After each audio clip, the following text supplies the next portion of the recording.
Bonjour, bonsoir, bon après-midi Internet, bienvenue dans ce débrief légèrement tardif, désolé, on a eu une grosse semaine tous les deux, de Shogun, épisode 8, l'antépénultième chapitre de cette aventure, antépénultième, avant-dernier, voilà, tout simplement. Et je suis, comme chaque semaine, en compagnie de ce cher Nodus. Bonjour Nodus. J'ai mal fait les tests son, tu m'as pété les oreilles. Est-ce que c'est mon volume qui est trop fort ou ton casque qui n'est pas bien réglé? We might never know. Bonjour. Alors je vous préviens, il fait un peu chaud parce qu'on enregistre. Je sais qu'on vous a beaucoup manqué. Oui. On enregistre, j'ai eu des DM, j'ai eu des réclamations. Mais bonjour, quand sort le débrief Shogun? Bonjour, où est le podcast? Mais même mes propres amis qui sont venus à la maison m'ont dit hey, il est où le podcast? Et j'étais là, oh frérot. Tes amis qui sont des personnes de goût, on les embrasse. Et donc je vous préviens juste qu'il fait un petit peu chaud, donc il est possible que vous entendiez un ventilateur derrière moi. Oui. Puisque voilà, le ventilateur a été activé. Comment ça va, Mimi? Écoute, comme à chaque fois que les beaux jours reviennent, j'ai une petite crève, donc je suis légèrement enrouée.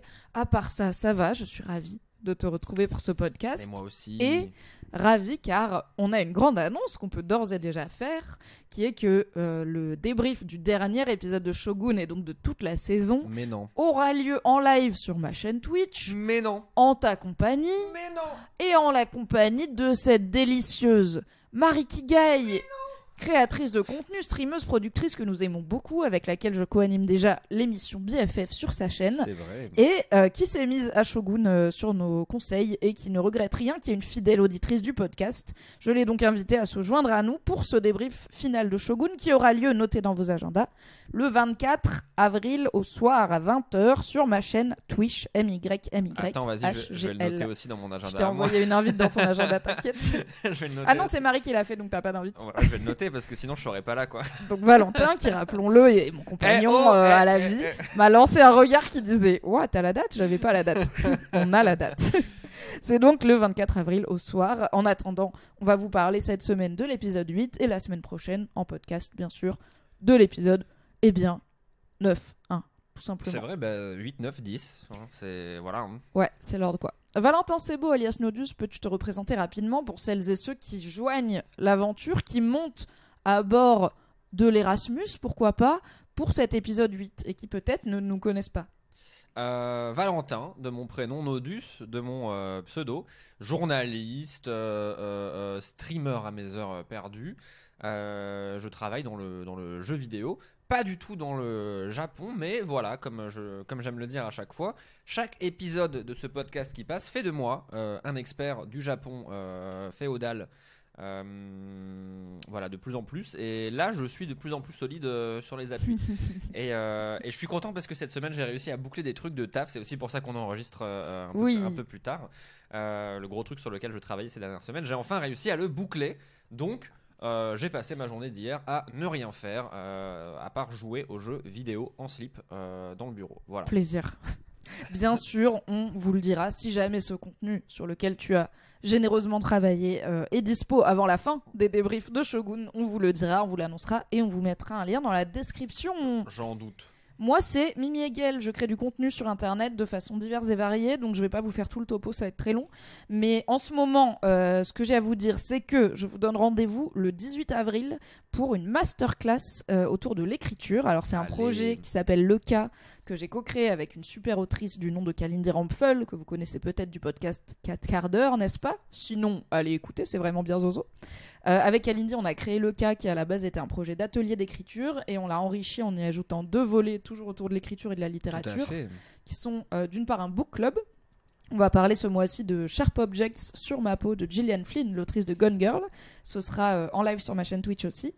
Et l'autre pan du cas qu'on a créé, c'est les masterclass, où du coup on invite une personnalité du monde de l'écriture ou de la littérature à donner un cours en visio aux personnes qui s'inscrivent sur une thématique précise. Et on est très fiers parce que pour la première, on reçoit Quentin Zution, auteur de bande dessinée de grand talent, à qui on doit par exemple toucher En attendant, non, Toutes les princesses meurent après minuit, Appelez-moi Nathan ou Chromatopsie, qui va venir nous parler d'autofiction, puisque c'est un auteur qui met beaucoup de lui dans ses œuvres, et donc c'est de ça qu'il a choisi de vous causer pendant bien 2 heures, et un gros temps de questions-réponses. Donc si vous touchez un petit peu à l'écriture, à la création d'univers, au racontage d'histoire. Finalement, ça peut être aussi des scénarios de la prochaine super série qui nous apprendra plein de choses sur une période donnée et un pays donné. Ne ratez pas la première masterclass, il y en aura d'autres qui suivent.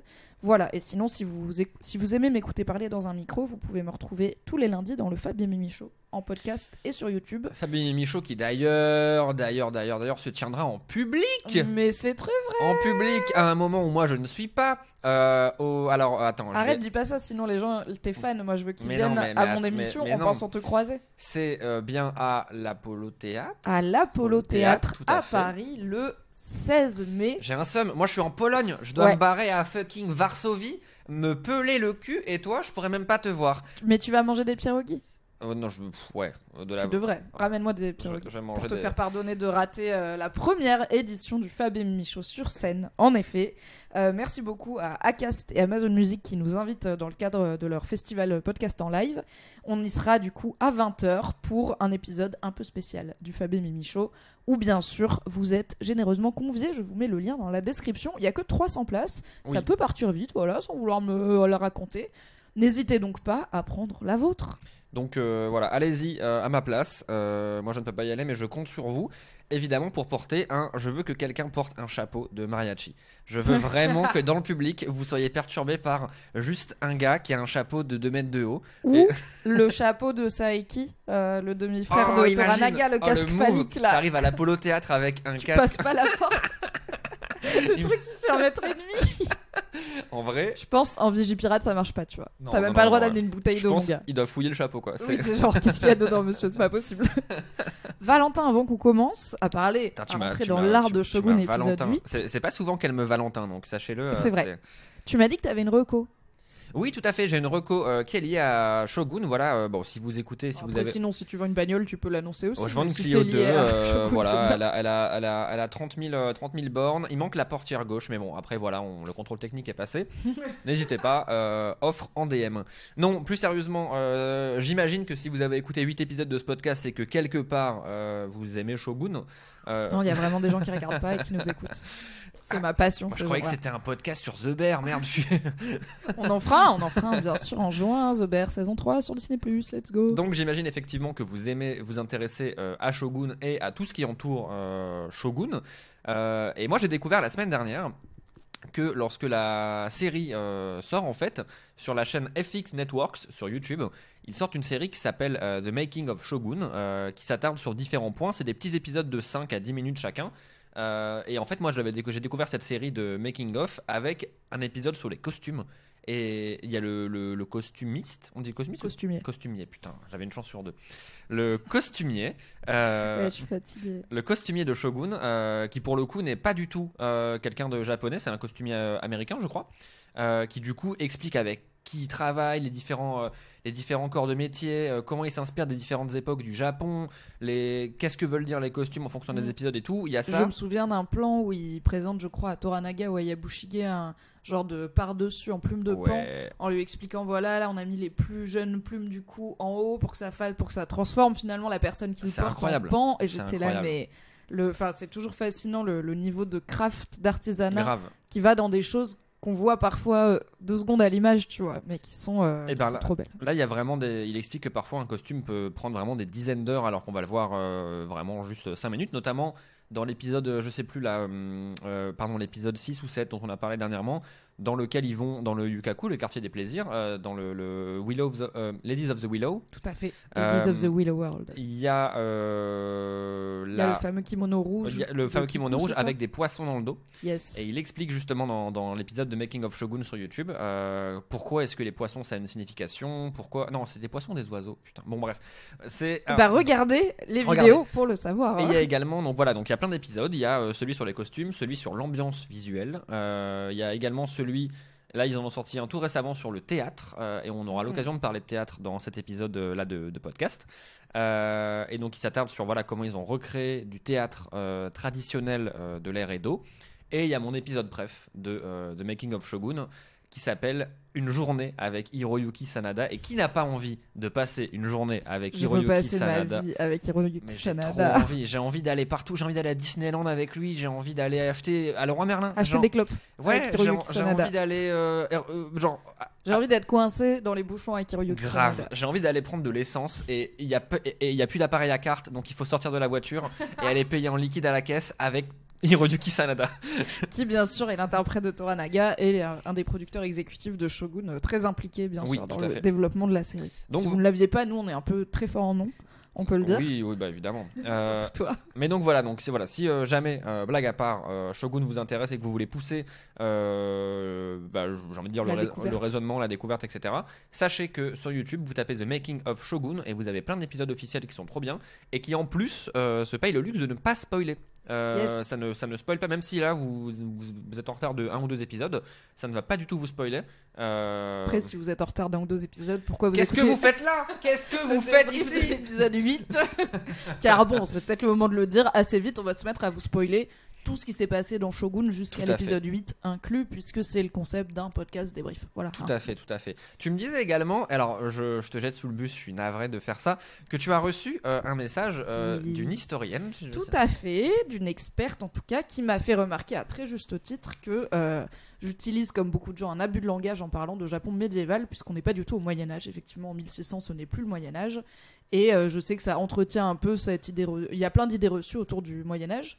Il y a d'ailleurs un podcast qui en parle qui s'appelle Passion médiéviste, qui est très. Je t'aime tellement. Waouh. Qui est très chouette Waouh. pour se sortir un peu de l'idée du Moyen-Âge, comme les fameux temps obscurs où les gens se lavaient pas et on mourait à 17 ans, quoi. Donc ce n'est pas le Japon médiéval, par contre c'est bien le Japon féodal, puisque la féodalité c'est pas une période, c'est un système Ouais. politique, et au Japon ça a duré jusqu'au 19e siècle, la féodalité. Donc excuse, je sais, en plus je le savais en le disant que c'était pas vraiment médiéval. Je pense que c'est le côté médiéval quasi fantasy qu'on Ouais. peut avoir parfois qui m'a induite à cet abus de langage, mais merci pour la Mais- rectif, je ferai attention. Mais N'hésite justement- pas à me reprendre. Mais justement, merci. Enfin, moi, je sais qu'à chaque épisode, j'aime bien ce running gag de je vais faire des recherches. Parce que moi, c'est ce qui me passionne, c'est vraiment aller chercher les trucs que je vois dans. Mais t'es en train de devenir moi. Hein. Et du coup, je sais que parfois, peut-être. Enfin, j'essaie de pas faire d'approximation et je fais des recherches. Et jusqu'à présent, j'ai l'impression de dire des trucs qui sont vrais, que je vérifie et tout. Mais voilà, si jamais on a des experts ou expertes qui nous écoutent, pardonnez les quelques approximations et on est ravis que vous nous corrigiez pour apprendre toujours plus de choses. N'hésitez pas. Voilà. Si ces experts ou expertes sont notre pote Justin ou notre pote Marie Kigai, Justin, non. vous n'êtes Justin, pas vraiment non, chercheur ou Justin, chercheuse en histoire du Japon, donc c'est pas parce que calmez-vous. tu fais des très bons ramen que tu peux me dire que je dis n'importe quoi. Là, Justin, non, c'est pas possible. Non, bah très cool Reco, merci beaucoup. Et en fait, il y a de plus en plus mini aparté. Oui. Déjà, si ça vous intéresse, il y a aussi un podcast officiel Shogun en anglais, si vous maîtrisez bien l'anglais oral, qui est fait du coup par les équipes de Shogun et de FX, et qui pareil débriefe l'épisode en ajoutant des aspects historiques ou des behind the scenes, Ouais. comment on a tourné ça et tout. C'est vachement intéressant et c'est plus court que nos épisodes à nous, donc voilà. Écoute, moi j'ai pas de jingle à cet épisode-ci, mais je vais juste me moucher à quelques mètres. Donc Ah je te- bah ça fera un je te jingle. laisse meubler Ouais. 2 secondes. Il n'y a pas de souci. Et c'est vraiment chouette que FX mette en avant, comme on disait, le craft et l'artisanat qui va derrière la série. C'est un truc qui se fait de plus en plus. Il y avait ça pour House of the Dragon aussi, qui est une série pour laquelle ils ont créé des costumes, des cultures, des décors et bien sûr des dragons assez incroyables. Et ça se fait de plus en plus. C'est des trucs qu'on retrouvait avant dans les coffrets DVD des séries. Il y avait soit des commentaires du réal et des acteurs pendant que tu regardais l'épisode, soit des comment on a tourné ça. Et ça s'était un peu perdu avec la dématérialisation. Tu veux dire les vignettes? Oui, tout à fait. Le bonus, et parfois ça coûtait plus cher d'avoir la version avec les bonus DVD. Évidemment. Je trouve ça très chouette que ça soit de nouveau des formats disponibles et en plus gratuitement sur YouTube. Que demander de plus à la vie? Tout à fait, tout à fait, tout à fait, tout à fait. Alright, Shogun, Shogun- épisode Shogun 8, time. les abysses de la vie. L'abysse de la vie, oh là là, ça va pas être fun. Rapidement, avant de rentrer dans le dur, qu'as-tu pensé de cet épisode, mon cher Valentin? J'ai bien aimé. J'ai l'impression que cette série, c'est un épisode que j'aime, un épisode que j'aime moins. Un épisode que j'aime, un épisode que j'aime moins. L'épisode de la semaine dernière, je l'aimais bien, mais je l'aimais moins. Celui-ci, je l'aime bien parce qu'il se passe des trucs. On va devoir parler, mais on va en parler dans la partie après avec spoiler, mais les gars, commencez à vous battre là. Mais par contre, effectivement, beaucoup de politique et beaucoup de choses qui... En fait, je trouve que cet épisode, je l'ai bien aimé parce que ce qui se passe dans l'épisode, c'est pas le plus important, c'est pourquoi ça se passe et ce qui se passe autour. Et l'épisode en lui-même, moi je suis sorti de là, j'en parlais avec du coup un ami avec qui je l'ai regardé, et on est sorti de l'épisode et on était là genre putain j'ai rien compris, j'ai vraiment rien compris. Et en fait quand tu pousses un peu le raisonnement et que tu réfléchis à ok pourquoi il s'est passé ça, pourquoi lui il a parlé comme ça, pourquoi ceci, pourquoi cela, c'est je trouve l'un des épisodes politiquement les plus intéressants depuis le début de la série. Je trouve, voilà. Ok, good. Bah écoute, j'ai beaucoup aimé cet épisode aussi. Pour une fois, on n'a pas pu le regarder ensemble, malheureusement. Ouais. On l'a regardé chacun de notre côté, mais j'ai kiffé. Effectivement, on arrive, mais comme à chaque épisode, je dis, on est à ça de la bataille, on est toujours dans le calme avant la tempête, et à chaque épisode, Toranaga gagne du temps. Oui. Cet épisode commence avec lui qui gagne une longue période de en deuil, parler. et il va en faire bon usage, n'est-ce pas? Mais comme toi, j'aime bien, comme on dit, les séries qui font confiance à l'intelligence de son public, qui n'ont pas besoin de tout décrire, de tout expliciter, et qui savent qu'on peut relier les points. Et on a de toute façon un personnage emblématique qui est Toranaga, dont ça fait partie de son personnage d'être opaque et de ruser et d'être toujours à 3 coups d'avance sur tout le monde. À quel point on lui fait confiance et à quel point lui-même il se fait peut-être un peu trop confiance, on va bientôt le découvrir. Mais effectivement, c'était un épisode très riche et qui comportait un truc que j'attendais beaucoup, qui était un peu le retour de l'intrigue avec les Portugais, qu'on n'avait pas vu là parce qu'on était coincé à Giro pendant plusieurs épisodes. De fou. Et pour moi, c'est vraiment ils sont aussi sur cette partie d'échecs, quoi. Ils font partie des figurines qui sont en place. Ouais. Et je suis contente du coup qu'on y revienne. Mais je suis d'accord avec ce côté. Enfin, je trouve que c'est une série. Alors peut-être pas ce truc de une série pour esthète machin. Mais effectivement, il y a beaucoup de choses que la série te met face à toi, sans forcément te donner les clés de compréhension tout de suite. Et il faut parfois pousser un peu le raisonnement, ouais. Et perso, pendant tout l'épisode, voilà, sans spoiler, on est toujours dans la partie sans spoiler, mais il y a toujours ce truc où je me suis demandé, est-ce qu'il a un plan? Est-ce qu'il a vraiment un plan, le gars? Genre, est-ce qu'il est en... That is the question. Est-ce qu'il est en pilote auto, là? Mais non, en fait, il a pas l'air d'être en pilote auto. Non, je pense qu'il a 1 ou 2 tours dans la manche de ses très beaux kimonos. Mais effectivement, donc voilà, très bon épisode politique, et on sent que voilà, ça prépare épisode après épisode au moment où ça va se taper, et j'espère que ça va se taper vite, les canons, les bateaux. Je pense que peut-être dans la grande tradition de Game of Thrones, l'épisode 9/10, il y a moyen que ça parte, qu'il se passe 2-3 trucs, quoi. Un petit Red Wedding Osaka style, un petit Crimson Sky. Mais on est passé pas loin du Red Wedding à l'épisode d'avant, mais tout à fait. Et d'ailleurs, cet épisode s'ouvre avec les conséquences directes de la fin de l'épisode précédent. Est-ce que tu dis qu'on ouvre la partie avec spoiler? C'est le moment où on va spoiler si vous êtes encore là et que vous ne voulez pas savoir ce qui se passe dans l'épisode 8 de Shogun. J'ai plein de questions pour vous, mais à bientôt. Cet épisode s'ouvre avec une procession funéraire pour Nagakado. RIP, petit frère parti trop tôt. Oui, petit-fils, petit frère. Petit ange parti trop tôt finalement, qui était plein d'envie de se démarquer et qui est mort malheureusement comme un con. On arrive à Edo, le fief de Toranaga, une ville en construction qui deviendra l'actuelle Tokyo. Tout à fait. Et on voit Toranaga déjà un petit peu souffreteux pendant ce voyage. Il est un peu racorni sur son cheval, il tousse, il est bien couvert. Il a l'air de faire froid. On se dit, oulala, peut-être que la mort de son fils, c'était le coup de grâce. Il a perdu. Ouais, peut-être petit test Covid, Toranaga. Oui, aussi, ouais. Il n'a pas de masque, c'est dommage. Tu m'as dit que tu voulais parler déjà de cette scène et puis du deuil en général. Ouais, alors déjà, on peut. Alors, j'ai pas de jingle, mais je peux en improviser un. Et j'avais pensé à un truc genre, si tu t'es fait sauver le cul par la mort de ton fils, tape dans tes mains. Ouais. Parce que. Si tu t'es fait sauver le cul par la mort de ton fils, tape dans tes mains. Ouais. Parce que clairement, Toranaga, donc à la fin de l'épisode d'avant, se rend et on comprend que voilà, on s'approche de la fin. Enfin, du moins, on comprend que peut-être il va vraiment se rendre. Et là, il a eu chaud quand même parce qu'au début de l'épisode, pendant qu'ils sont en route vers Edo, ils discutent et donc est mentionnée cette période de 49 jours de deuil. Qui est donc une tradition et une période qui là pour le coup met en pause le transfert de Toranaga à Osaka. Et donc il vient de se gagner concrètement 49 jours. Alors il l'a pas voulu parce que son fils est quand même mort en tombant sur un caillou et en glissant, RIP. Et en perpétrant une attaque et ça alors individuelle. Est-ce que c'est Toranaga? Enfin, a priori, là, c'est pas Toranaga qui l'a envoyé essayer de tuer son frère. Donc, mais d'ailleurs, je me suis demandé, est-ce qu'ils savent, tu vois, genre, est-ce est-ce que Toranaga sait que son fils est mort en essayant d'attaquer Je pense que oui, quand même. Je sais pas. Mais bon, dans tous les cas, effectivement, son fils est décédé. Et donc, il y a cette période de deuil. Et je trouvais ça moins intéressant. Et donc, du coup, je me suis intéressé à tiens, pourquoi est-ce que c'est un truc qui était prévu par Toranaga? Pourquoi est-ce qu'il y a 50 jours de deuil, etc. Et en fait, c'est effectivement une tradition qui était répandue dans plein de pays d'Asie à l'époque.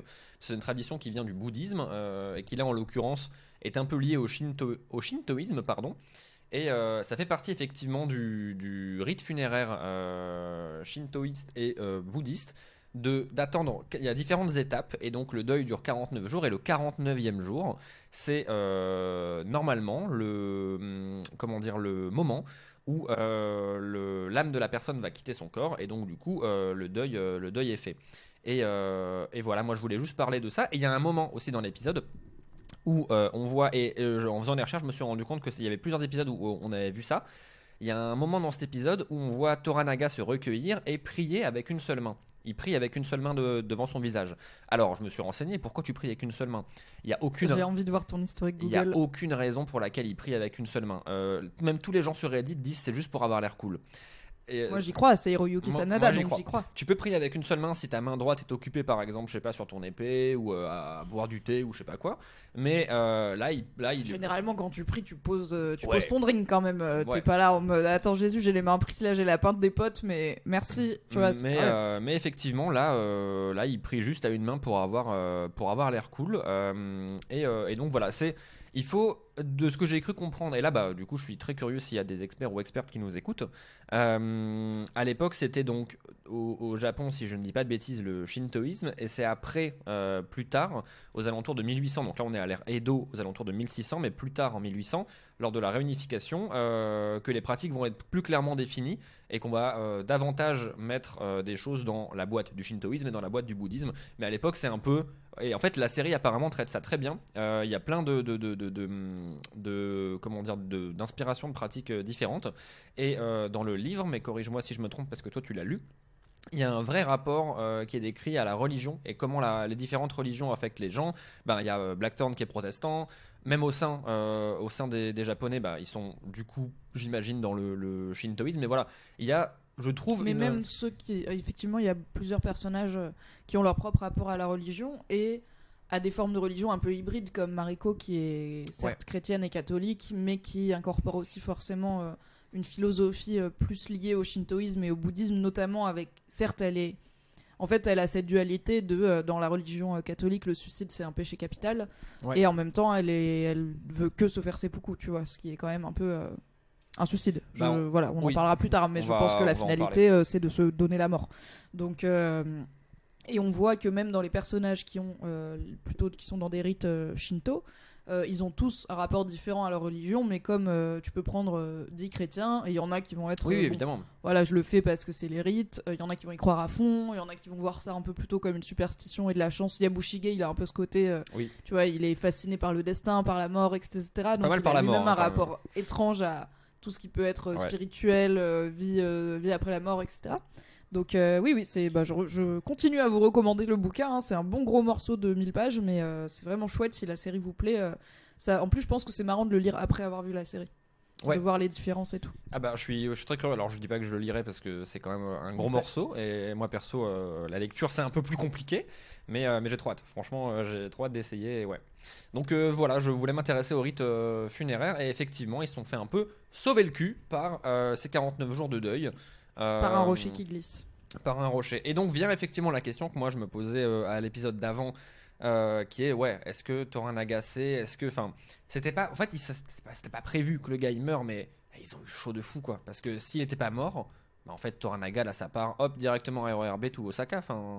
J'ai pas l'impression, moi je suis pas dans la team Toranaga, il a tout prévu à la minute près, il savait que son fils allait faire ça. Toranaga c'est plus il est sur les vagues, tu vois, et il s'adapte en permanence tant que c'est vraiment you live to fight another day quoi. Tant qu'il y a un lendemain, tu vois, pendant longtemps il avait un sursis parce que Lady Ochiba était à Edo, dans son fief à lui, donc elle était un peu en otage. Il a fait durer ça le plus longtemps possible en mode mais non, mais c'est juste parce que sa fille accouche et tout machin, jusqu'à être obligé de la ramener.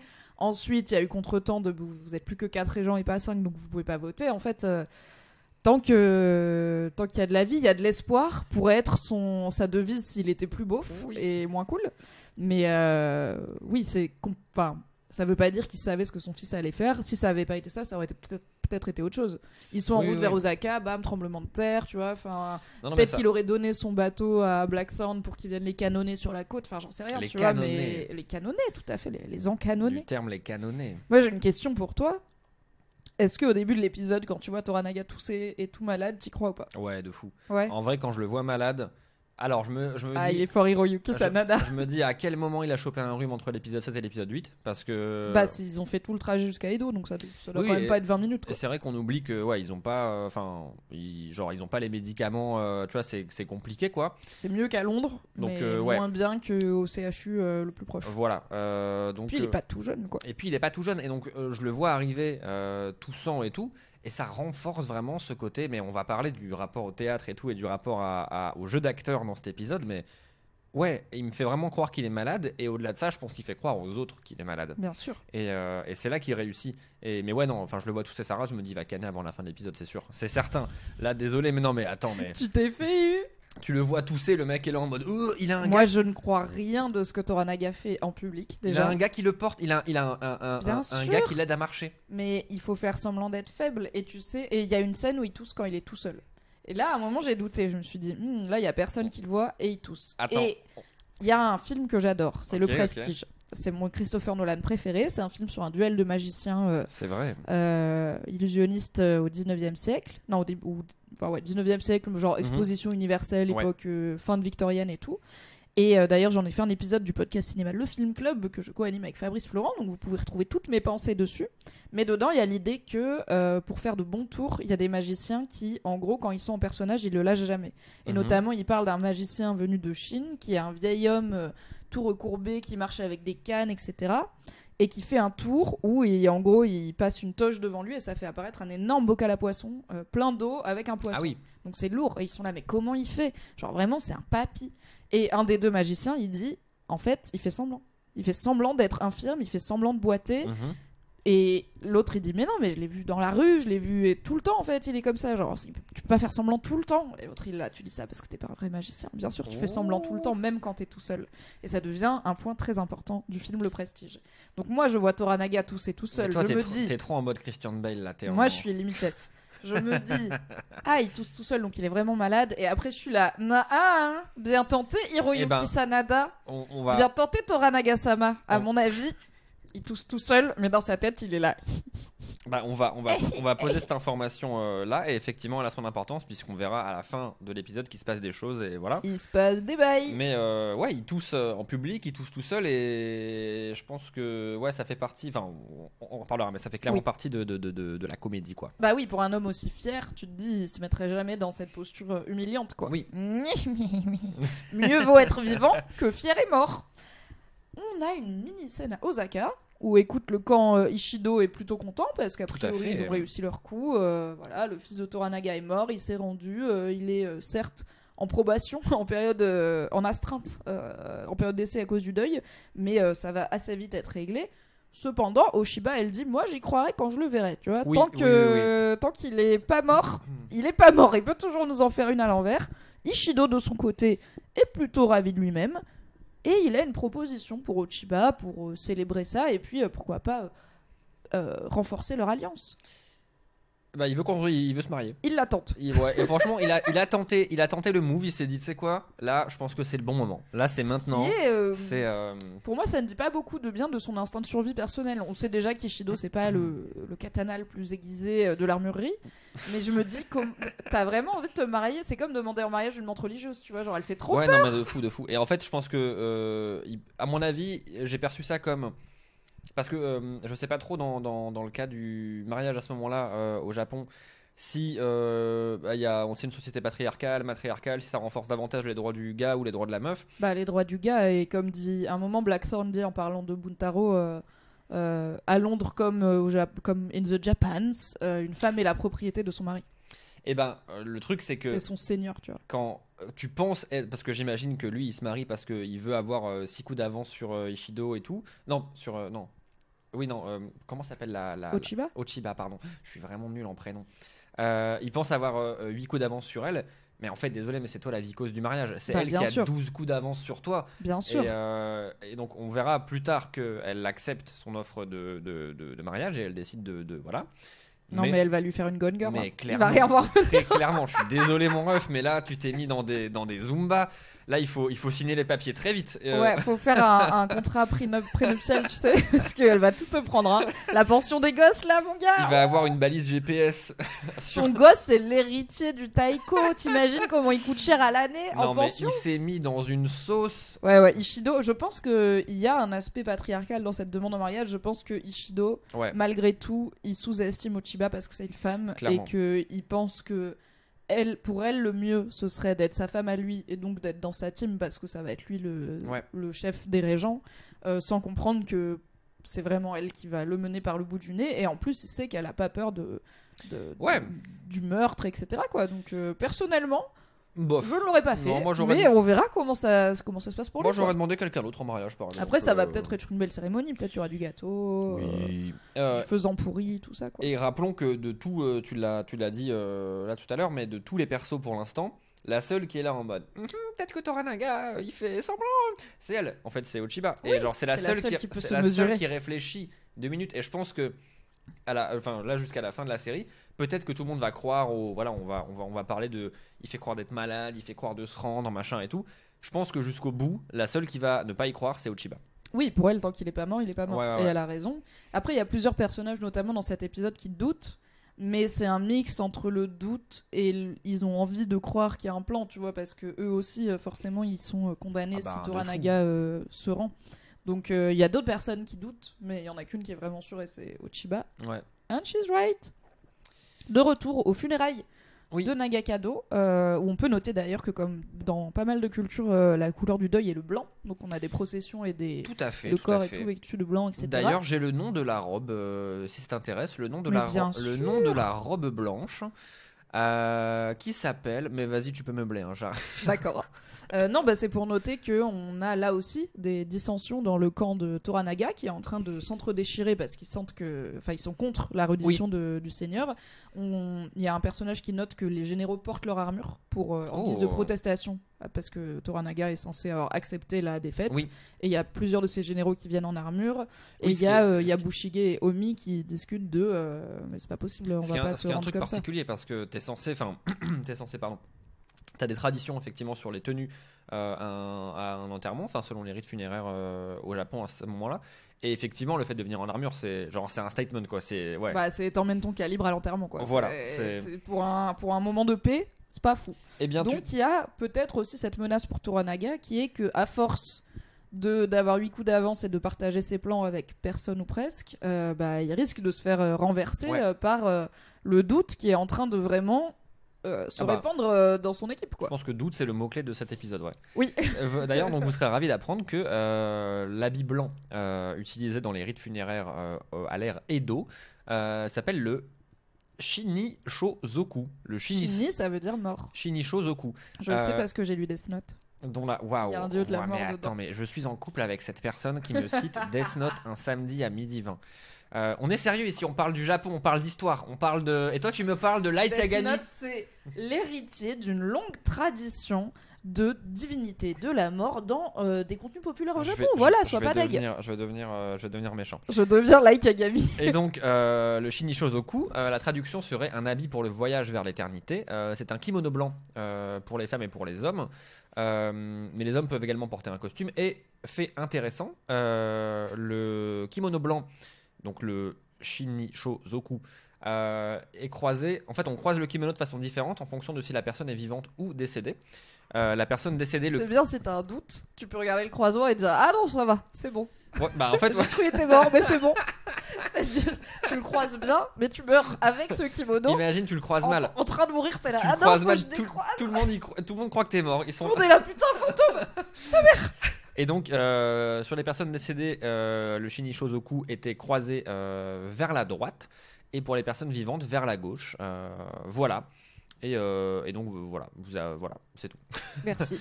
Est-ce que tu as une réaction sur cette séquence et notamment les tensions? Bah, pas tant sur les tensions, mais plus sur l'émotion, quoi. Il y a ce truc à la fin de l'épisode 7, il y a donc le frère de Toranaga, Saiki. Saiki ou Saike? Saiki. Saiki. Qui, lorsque le fils de Toranaga meurt sur un caillou, il lui dit putain, t'es vraiment tout ça pour ça, quoi. T'es mort pour Qu'est-ce ça, qu'il y a quoi. de beau là-dedans? Ouais, qu'est-ce qu'il y a de beau là-dedans? Et en fait, ouais, pour moi, à son enterrement, comme dans le trajet vers Edo, quand il se dirige là vers Edo, j'ai vraiment toujours cette impression de il est mort pour rien, et c'est une émotion que j'arrive à percevoir pendant l'enterrement. Et alors ouais, il y a de la tension, mais il y a aussi, je trouve, beaucoup d'émotions. Et c'est une... Oui, et je pense que les deux sont sincères. Oui. C'est-à-dire que Toranaga a beau peut-être surjouer à quel point ça l'afflige, ce deuil et cette, entre guillemets, maladie, bah, il a quand même perdu son fils. On sait. Alors, on a une petite scène, parce que quelqu'un sur Instagram m'a demandé, je vous ai demandé si vous aviez des questions ou des réactions à l'épisode, quelqu'un m'a demandé quid de la femme, enfin la personne qui portait l'enfant de Toranaga, qui était enceinte, qui n'a pas pu quitter le palais d'Osaka. On la voit rapidement dans cet épisode. Elle a eu son enfant et elle a surtout eu la certitude qu'il lui arriverait rien à elle ni à son enfant quand Toranaga aurait rendu les armes et serait exécuté. Donc oui, good sur ce front-là, en tout cas. Tout à fait. Mais non, moi c'est une scène que j'ai appréciée, mais ouais, il y a de l'émotion, quoi. On sent que les gens ne sont pas bien. Et ce que j'aime bien aussi, c'est que Toranaga, il y a ce truc du destin et ce truc de il faut composer avec ce que la vie met devant toi. Et voilà, enfin, de toute façon, c'est aussi une notion qui revient beaucoup dans la série, puisque il y a dans le, comment dire, la culture japonaise à ce moment-là un vrai rapport au destin, à la mort, et qui est pas mal présenté dans la série. Bah, il arrive quand même, Toranaga, je trouve, il a la mort de son fils, il doit la gérer, mais il arrive quand même à l'utiliser à bon escient, tu vois, à l'utiliser pour s'en sortir, et à l'utiliser aussi pour gagner du temps. Et il y a ce bon équilibre entre merde, il est cané, et bon, on va gérer ça comme on peut, quoi. C'est exactement ce qu'a dit Ochiba. Elle a dit que pour elle, il y a deux types de personnes. Il y a celles pour qui, il y a celles qui subissent le destin et celles qui le modèlent pour en faire. Non, c'est Lady Jin qui lui a dit. Oui, c'est Lady Jin. En lui disant justement, je pense que vous n'êtes pas en train de vous rendre. Je pense que vous avez un plan. Qui était pour l'instant la seule qui avait vraiment compris et formulé clairement ça. Et qui a un peu confronté Toranaga en mode frérot, arrête, je sais que bon, ouais, oh. Et on va voir dans cet épisode que les aventures de Lady Jin et de Kiku continuent. Tout à fait. Edo, mais avant ça, eh bien, il est temps pour Blackthorn de recroiser un premier visage connu qui n'est pas encore celui de My Man and My Ship, celui de quelqu'un qu'il aime un peu moins, hein, le bon catholique Father Martin, puisqu'ils se croisent dans les rues d'Edo. Et ma foi, c'est vrai que Blackthorn a bien changé depuis la dernière fois qu'ils se sont vus. Par exemple, il se lave maintenant les aisselles. Ah ben de fou, il est là pour choper du bois parce qu'il en a besoin pour faire du feu. Et il fait ses courses. Il fait ses courses. Il parle en japonais. Il galère, mais il s'en sort. On sent qu'il a 2 mois de Duolingo derrière lui, parce que là il arrive, il dit je voudrais du bois s'il vous plaît, machin. Je peux goûter ça. Ah oui, je vais vous en prendre et tout. Et là il y a l'autre avec sa coupe en moine là. Lui il a vraiment une coupe de vache craftée pour son chapeau. Je suis désolé mais bah c'est son Sean Maggie à lui. Il est BG de fou tant qu'il a son chapeau en triangle. Dès qu'il enlève son chapeau vache Kiri là, c'est compliqué. C'est très compliqué. Je suis désolé, c'est très compliqué. Et donc il y a le portugais là qui arrive, Father Martin. Désolé mais lui je l'aime pas. Donc moi il y a des gens dont je fais l'effort de retenir le prénom. Ces gens je les aime bien. Father Martin je m'en fous. Father Martin désolé je m'en fous. Pas le prénom des gens que t'aimes bien, c'est mentir. Attends, épisode 8 j'arrive à dire Yabushige. Donc voilà. Mais Ochiba c'est toujours dur. Ochiba c'est toujours compliqué parce que ça ressemble un peu à Ichido. Ichido, Ochiba. Et donc il y a Father Martin là qui arrive derrière lui. Et comme lui, il parle japonais mieux que Blackthorn, il tente de le corriger en mode je pense qu'il voulait plutôt dire ça, machin. Non, mais grave. Et là, mais il voulait le Catholic explain. Il lui Catholic explain le bois. Et donc Blackthorn, il se retourne et il dit non, mais en fait, je voulais très bien. Et donc il se corrige lui-même et il dit je voulais plutôt du charbon. Et là, l'autre, il regarde ses pompes en fait. Bah désolé, mais t'es nul. C'est l'heure de rentrer. c'est l'heure de Rentre rentrer. chez Watt, Rentre tocard. avec ton chapeau en triangle, tes cheveux qui manquent. Va t'asseoir sur un crucifix. Non. Allez, non. Donc, Non, non, il y a non. une petite discussion entre les deux. Putain, t'es cancel, j'en peux plus. Tu peux pas dire ça. Il y a des. Non, parce que j'allais te demander si, à ton avis, est-ce que de par son apprentissage de l'hygiène, Blackthorn a appris à décaloter contrairement à Michou et du coup maintenant il se sent meilleur. Voilà, c'était une question que je voulais te poser. Je me suis dit je vais pas la poser, mais maintenant que tu m'as dit je suis cancel, eh bien autant le faire quoi. Mais enfin, il est Je vous mets un lien dans la description il est- si vous avez il pas la est ref. midi 30. Il est midi 30.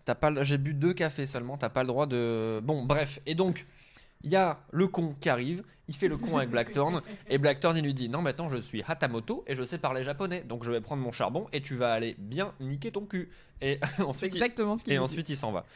Non, et le prêtre quand même lui demande Oui, est-ce oui. est-ce que tu porteras ces vêtements-là quand tu iras voir tes hommes. Et en gros il lui fait comprendre Tout à fait. que il peut pas revenir en arrière, il peut pas revenir à qui il était et qu'il risque d'être un peu déçu en retrouvant ses hommes et que bah il sait aussi qu'il est dans le camp de Toranaga et que Toranaga Oui.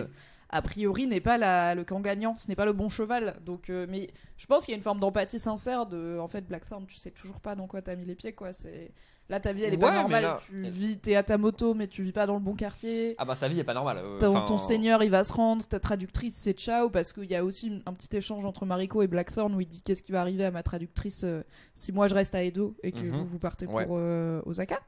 Donc c'est un peu la fin d'une ère, c'est une page qui se tourne pour Blackthorn et lui il pense c'est pas grave, je récupère mes hommes et mon bateau et je rentre. Et Ouais, bon, le père essaye de lui faire comprendre que tu peux pas revenir dans le passé finalement. Et pour revenir à ce truc de la tenue, effectivement, Father Martin lui dit est-ce que tu porteras cette tenue quand tu vas recroiser tes hommes? Et lui, avec assurance, Blackthorn lui répond bah oui.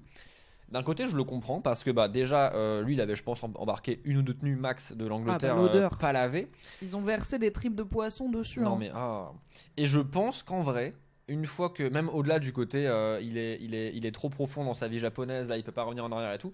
Désolé, mais quand t'as goûté, à mon avis, au plaisir des couilles à l'air dans le kimono, tu ne peux pas revenir en arrière. Alors, si ça peut te rassurer, il portait pas vraiment de slip avant non plus. hein. On était Oh, plutôt bah, les couilles ouais, à mais- l'air dans les hauts de chausse. n'est-ce pas Ouais, mais il avait un truc un peu plus serré, tu vois, un peu plus. Ah là, il est libre. Et là, en vrai, je pense qu'à mon avis, lui, il part pour aller dire à ses potes, les gars, ça Il fait est en freeze nipple. Ça fait 6 mois, je porte un truc, c'est trop bien, vous allez voir. Bon, ça va pas se passer comme ça, Est-ce malheureusement. que aussi vous connaissez l'eau chaude? C'est-à-dire, tu te mets dedans et après, il n'y a plus l'époux. Non, mais Incroyable ou pas? Lui, il va revenir en Angleterre, il va dire, oh les gars, on peut se laver plus de 2 fois par semaine.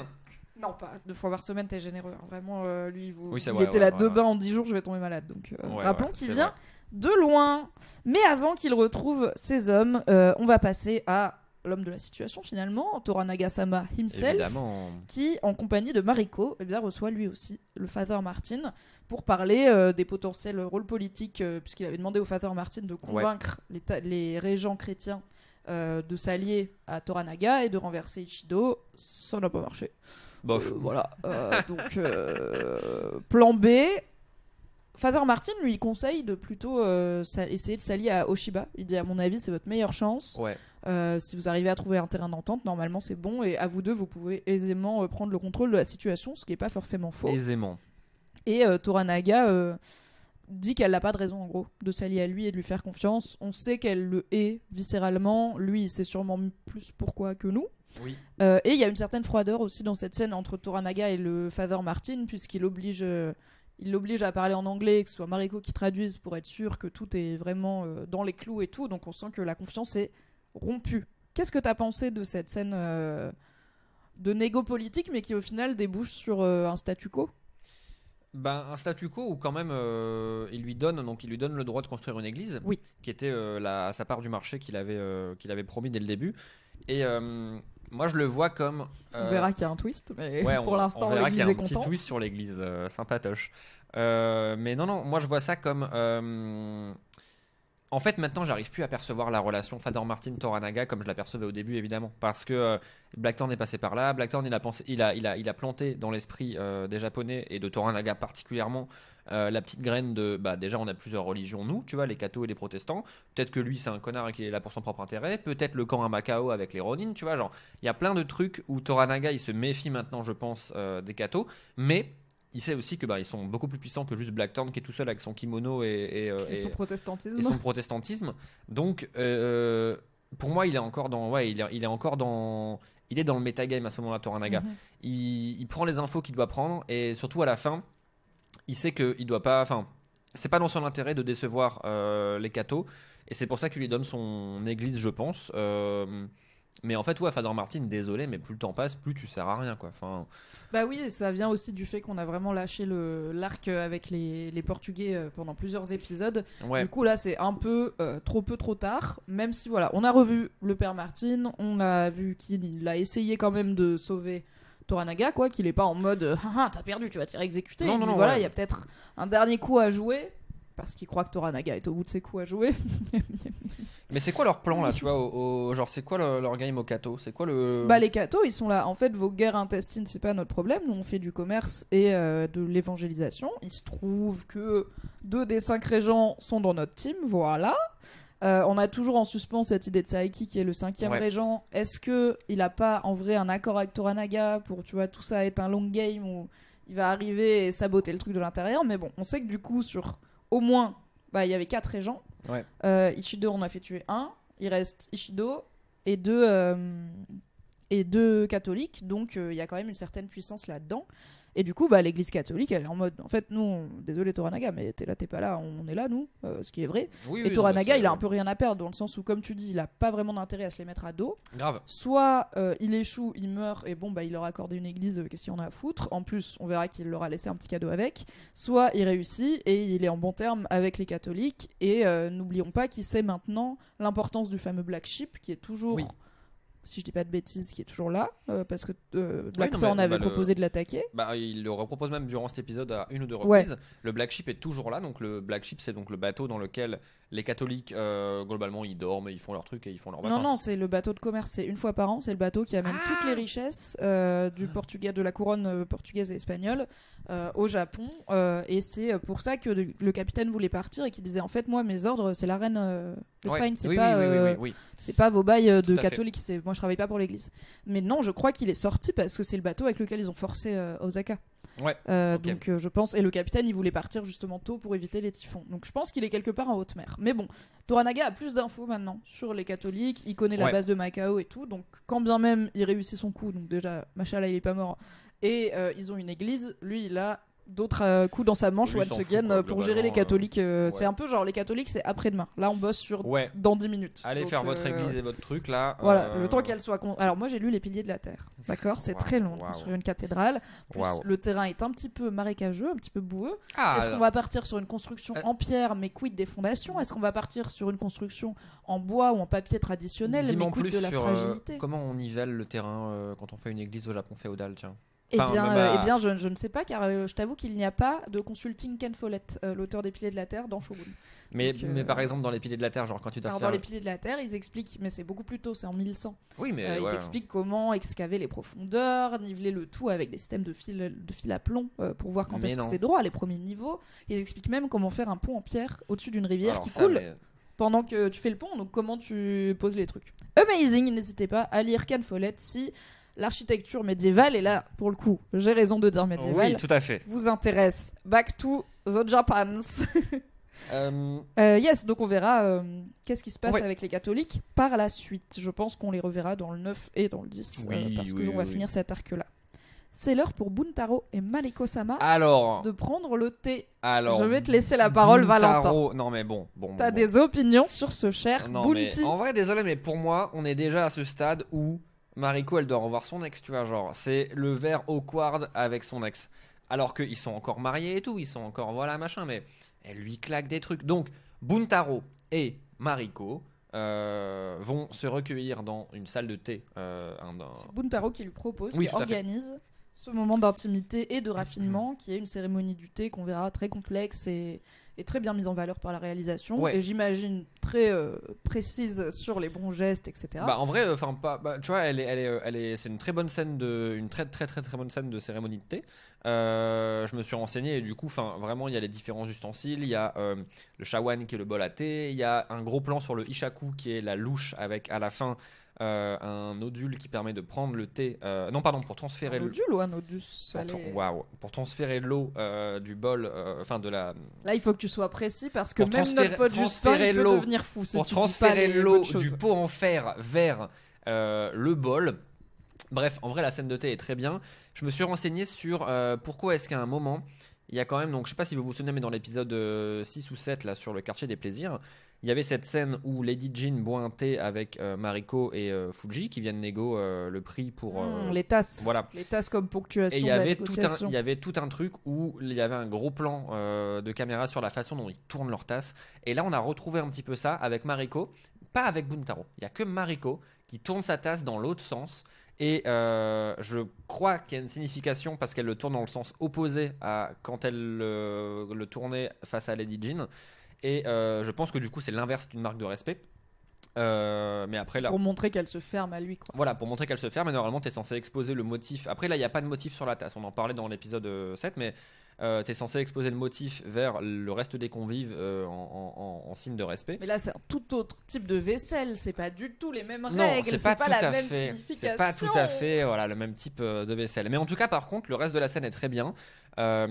Il respecte, enfin, il y a vraiment les tatamis, tu vois, il y a vraiment, enfin. Toute la scène de cérémonie de thé est très cool. Je trouve ça un peu genre. Je me suis renseigné sur est-ce que ça existe vraiment, mais j'imagine que oui. La cérémonie du thé.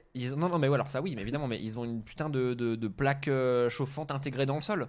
Ils ont un trou et dans le trou, ça chauffe. Mais attends, mais t'imagines? C'est une. Sachez que cette année, j'ai eu la joie de voir Valentin, qui a La actuellement Pierrade. bientôt La Pierrade. 27 ans, découvrir le concept de Pierrade. C'est une dinguerie. La Pierrade, c'est quelque chose que je pense l'être humain a masterisé assez tôt dans son existence, puisqu'il s'agit de faire chauffer une pierre, voilà, tout simplement. Et après, tu mets de la viande dessus et ça cuit. Incroyable. Oui. Valentin a découvert le concept de Pierrade et il était là, mais quand la pierre elle est plus chaude, j'en demande une autre et il me ramène une pierre plus chaude. Et je suis là, oui, c'est un restaurant qui fait des Pierrades, c'est le concept.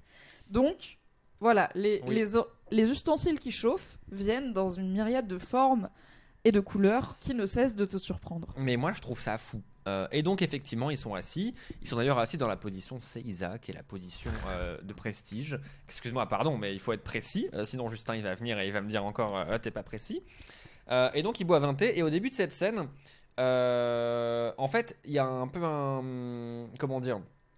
Jusqu'à ce moment-là, je trouve, ça fait 1 ou 2 épisodes qu'on tente de nous humaniser Buntaro. Qui, quand même, on va le rappeler pour les gens qui nous écoutent, je suis désolé. Le mec bat sa femme. Buntaro est quand même globalement, et reste, je suis désolé pour le terme, un gros con.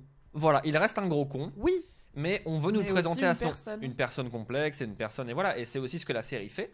Elle nous le présente comme une personne complexe et une personne qu'on humanise de plus en plus depuis qu'on nous l'a présenté comme vraiment un con. et qui, comme tout le monde dans ce monde-là, est quand même probablement polytraumatisé, quoi. C'est aussi Oui, des oui, non, personnes mais oui, qui ont eu des vies avec un niveau de violence, de cruauté et Oui, de oui, froideur qu'on a du mal à se représenter, quoi. Et du coup, ça fait effectivement du bien d'avoir ce moment de douceur où Mariko et lui parlent en poème. On voit d'ailleurs dans les sous-titres que donc c'est italisé et ils parlent en poème traditionnel ou en extrait de. En haïku. Non, alors justement, c'est Pas pas des haïkus. c'est pas des haïkus justement, mais c'est j'imagine soit un extrait d'histoire ou de chansons traditionnelles ou de voilà. Non, je pense qu'ils improvisent, comme quand Yabushige avait demandé à Omi Ah, tu penses que c'est de l'impro? fais-moi un poème sur la mort de l'homme dans le chaudron, hein, on se souvient, épisode 1. Oui. Je pense que c'est de l'impro et que c'est une Ah. façon de... C'est un peu comme s'ils jammaient ensemble, tu vois, s'ils étaient musiciens. Et Ouais, qu'il ouais, y non, en mais a un je qui vois lance un le- truc et l'autre qui improvise dessus. Et je pense que c'est une façon de se dire des choses sans se les dire et de... C'est comme la cérémonie du thé, quoi. Il y a un truc de raffinement et de... Tu respectes l'autre en lui offrant un art que tu as travaillé, qui est l'art d'improviser des poèmes, voilà, comme ça au quotidien. Par Oui, exemple, oui, oui. je ne saurais le faire, mais on sent que ça s'est entraîné, quoi. Et ben ouais, je pense qu'il y a ce truc de. J'aime bien cette théorie de dire les trucs sans se les dire vraiment. Ils vont pas aller frontal dans les émotions. Ils sont toujours derrière leur clôture, hein. Voilà. T'es très forte. Franchement, t'es très forte. Et donc il y a ça. Et cette scène où on se prend un peu. On est là, ouais, peut-être ils vont se faire les petits bisous. Peut-être. Pas du tout. Mariko, elle met un Parce que stop, mon gars. Buntaro, il est là. Il s'est mis en position Seiga. Il a fait le thé. Il a mis le thé dans le. Il a tout bien fait. Il a tout bien fait. La cérémonie, elle était impeccable parce que même Mariko lui a dit ta cérémonie était impeccable. Il lui a dit t'as d'aide ça. T'as d'être ça, mon pote. Et donc Buntaro, il se dit vas-y, bam, c'est maintenant, c'est ma chance. Demande en mariage, non pas du tout. Lui, c'est vraiment un nice guy. Il croit, il a été gentil une fois, il a mis une pièce dans la machine, Ouais, non, mais bam, grave. c'est bon, la meuf, elle va l'aimer. C'est gars, t'as Et- fait 2-3 autres trucs, hein. Si vous vous souvenez de la storyline de Mariko qui était exposée dans la scène où Buntaro était bourré peu avant qu'il la batte, là où il a jeté les flèches, etc. et tout. Le dîner. Le dîner. On nous a présenté le chantage chantage et la position dans laquelle. J'aurais pu l'appeler un dîner presque parfait. Je l'ai pas Ah appelé oui. un dîner. Non, mais je l'ai appelé la guerre des restos, c'était bien aussi. La guerre des restos, c'est bien. Il y a donc ce chantage. En fait, Mariko veut mourir, hein, rappelons-le. Et en fait, c'est Buntaro, de par leur mariage et de par la pression qu'il a sur elle, qui décide du moment où elle pourra mourir ou non, le moment où il va lui accorder le seppuku, lui accorder le suicide. Et donc là, lui, il sent que son dernier levier pour... En fait... Donc bref, vas-y, j'y vais par étapes. Ils boivent le thé, tout le monde est content, machin et tout. Buntaro, d'un coup, il dit, tu sais quoi ? Vas-y, on se suicide à deux. Genre, tu veux pas ? Toi, là. D'un coup, ça devient notre truc. Toi, là, tu te suicides, et moi, je me suicide, et on va ensemble dans le truc de l'après, et on fait à deux, quoi. Et là, Mariko, elle boit son petit thé en mode... Comme ça. En mode Fujisama. Elle fait... très bon thé, ta cérémonie était impeccable. Très bon thé assaisonné de tes larmes. Une phrase, elle lui dit. Donc là, ils sortent des poèmes, hein, ils parlent plus en poèmes, machin et tout. Et donc lui, il lui dit, viens, mourons ensemble. Je suis prêt à t'accorder le seppuku et je suis prêt à voilà. Ce qui est en vrai un gros step de fou parce que depuis le début de la série, il ne voulait pas. Et ouais, mais c'est aussi genre, ok, maintenant que toi t'as plus rien à perdre, tu veux de seppuku, donc tu veux qu'on meure ensemble, ces gars. C'est un move de merde. Et encore une fois, Buntaro, connard. Comme quelqu'un lui dira plus tard. Maintenant, tu vas voir ce que ça fait que d'être coincé. Exactement. Et Mariko lui claque cette phrase qui, je pense, vraiment, restera l'une de mes phrases préf de la série. Je préfère vivre 1000 ans que de mourir maintenant avec toi. Le niveau de violence après avoir bu le thé, Buntaro là... Il aurait dû prendre un whisky. Non mais là, ouais, Buntaro, je suis désolé. Tu sais quoi ? Barre-toi. Genre, en fait, juste va-t'en. Ouais, ça rentre au panthéon des bons gros râteaux de fiction avec dans Titanic quand Cal il essaye de récupérer Rose et qu'il lui dit c'est qui Cal dans Titanic ? Cal c'est le mec de donc Titanic, il y a Rose Dewitt Bukater, elle est riche, oui. Elle rencontre Jack Dawson, il est pauvre, mais à la base Rose elle est avec Caledon Hockley, elle est censée se marier avec lui, c'est sa fiancée, et lui il est riche et elle est avec lui parce que la famille de Rose elle est en faillite et genre c'est aussi pour son statut social, pour sauver le statut social de la famille. Et Caledon, du coup, il voit pas d'un très bon œil que Rose, elle s'entiche de Jack Dawson qui possède environ $2 et un carnet à dessin où il dessine des meufs à poil. Oui. Donc à un moment, il la chope, il lui dit « Vous voulez vraiment être la putain d'un rat d'égout ?» Et elle le regarde et elle lui dit « Je préfère être sa putain que votre femme. » Et après, elle lui crache dans l'œil. Et bah, Mariko, elle a vu ça, elle était là, elle est passée en Rose Dewitt Bukater énergie directe. Attends, mais elle lui crache dans l'œil dans Titanic ? Ouais, parce que Jack Dawson, il lui a appris à cracher. Dans l'œil des gens. Bah non, mais du coup, le gars, il veut pas la laisser partir, elle lui crache dans l'œil. Et donc, du coup, avec Buntaro, le rap. Bah, Mariko, c'est exactement ce qu'elle a fait. Elle vient de cracher dans l'œil de Buntaro, mais façon shogun. En vrai, je suis d'accord. Tu penses qu'elle avait répété la phrase ? Genre, tu penses qu'elle est arrivée, tu sais. L'actrice ou la... Mariko, non, le personnage. Perso. Comme un boxeur, tu sais, elle est arrivée en mode. Et là, je vais lui dire. Si on me suicide ensemble, je vais lui dire quoi ? Je vais lui dire, je préfère vivre 1000 ans que mourir avec toi. Et là, je vais peut-être, elle en a parlé à Fuji, elle a dit. Et là, je lui dis quoi ? Je lui dis quoi ? Vas-y. 1000 ans plus mourir avec toi, jamais. Alors, je lui demande de me laisser mourir depuis. Il va vriller. Il va péter un câble.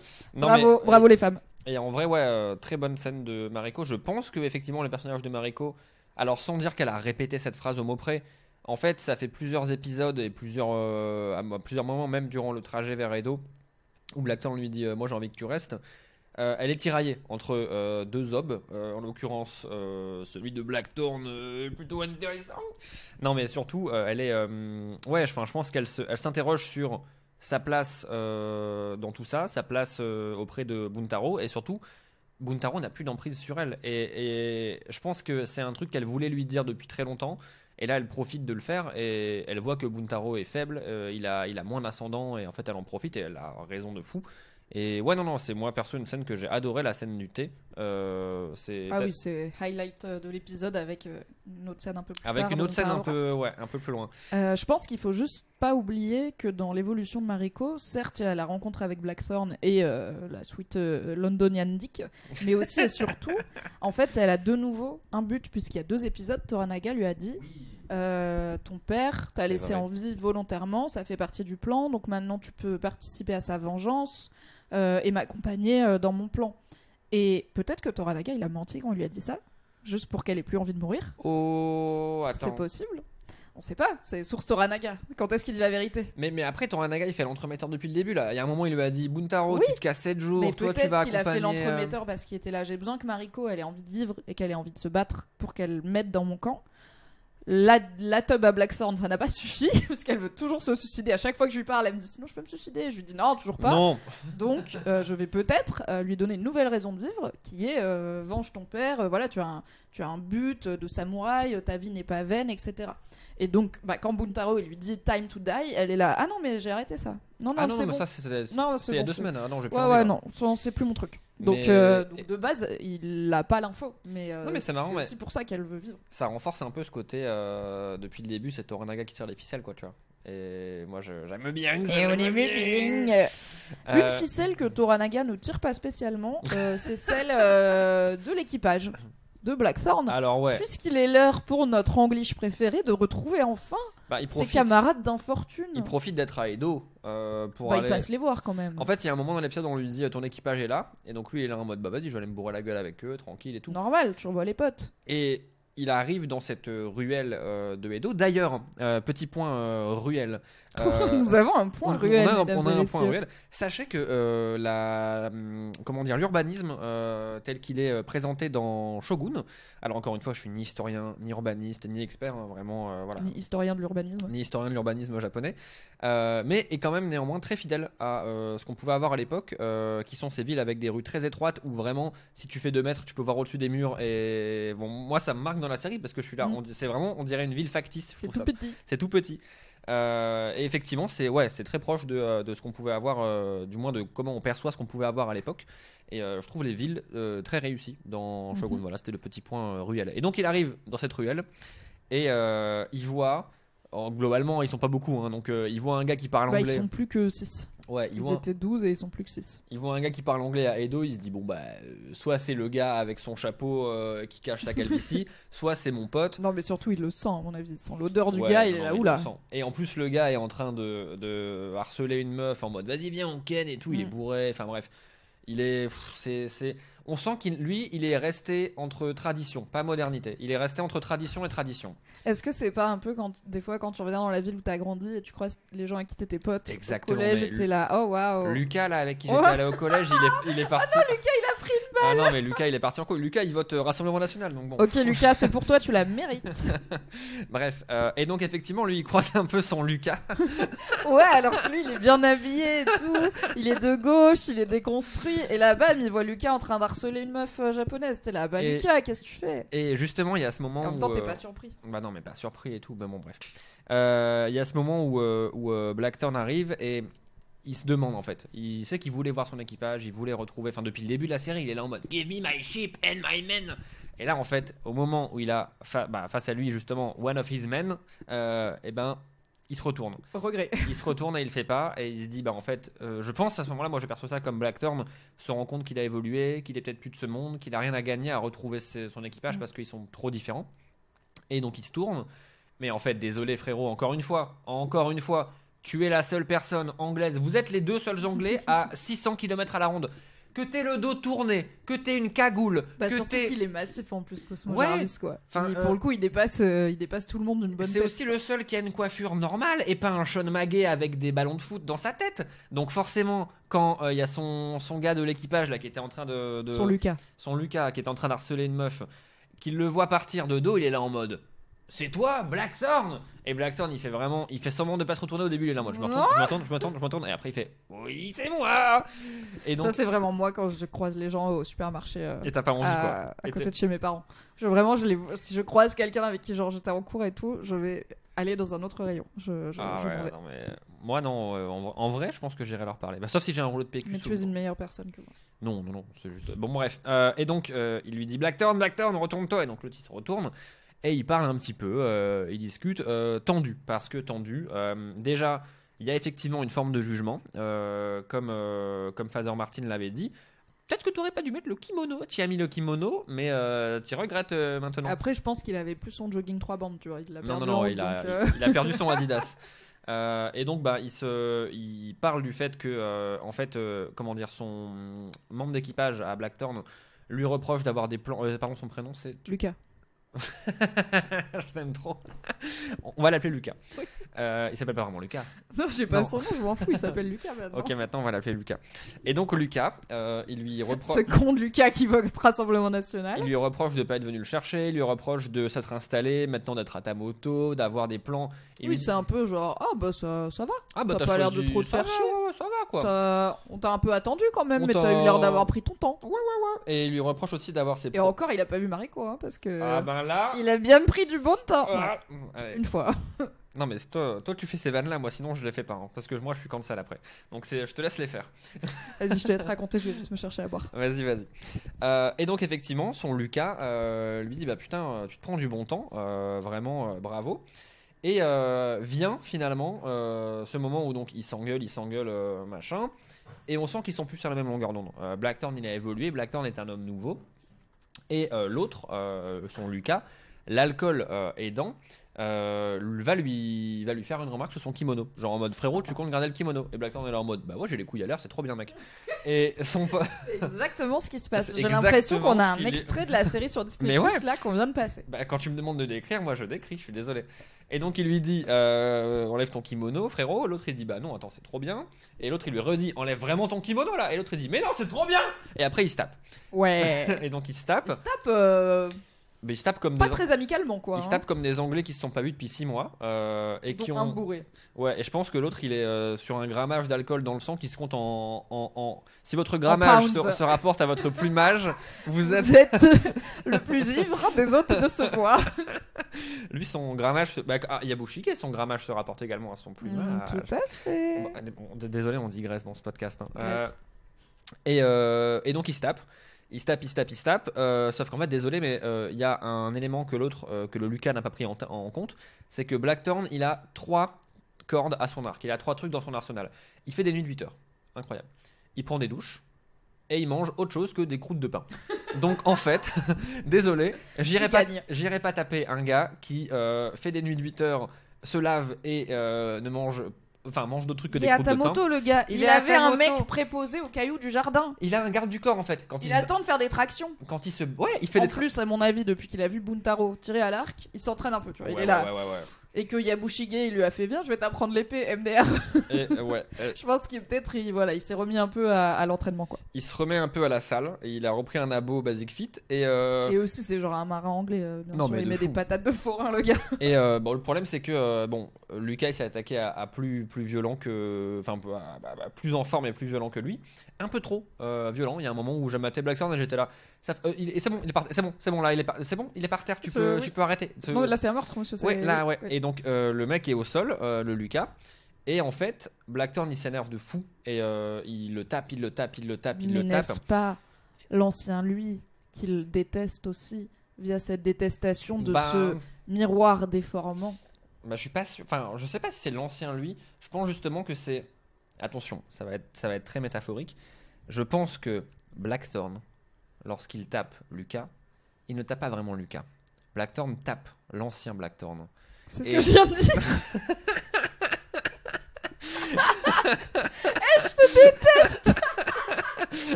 Je pense que la violence ne résout rien, mais dans cette scène, la violence permet de résoudre un pan scénaristique différent et de tourner une page de l'histoire. Non bref, en fait, je pense que ouais, Blackthorn, comme tu l'as dit, pardon, moi je l'ai dit avec des mots moins savants. Toi, t'as dit miroir déformant en mode boomerang. Bien sûr, Narcisse, tout ça. Non, mais ouais, oui, en fait, il fait ce que j'appelle une Batman, c'est-à-dire que tu peux à peu près t'auto-persuader en disant je l'ai pas tué, mais il y a un moment où pour cette personne il y a un avant et un après cette confrontation qui va être très très sensible, je pense. Bah lui, il a plus de C'est-à-dire dents. que peut-être il est mort, quoi. Je pense que Lucas est dead. Il avait pas beaucoup de dents. Là, il en a encore moins. Donc bon, déjà qu'il n'arrivait pas à pécho apparemment, ça va être là plus compliqué pour Lucas.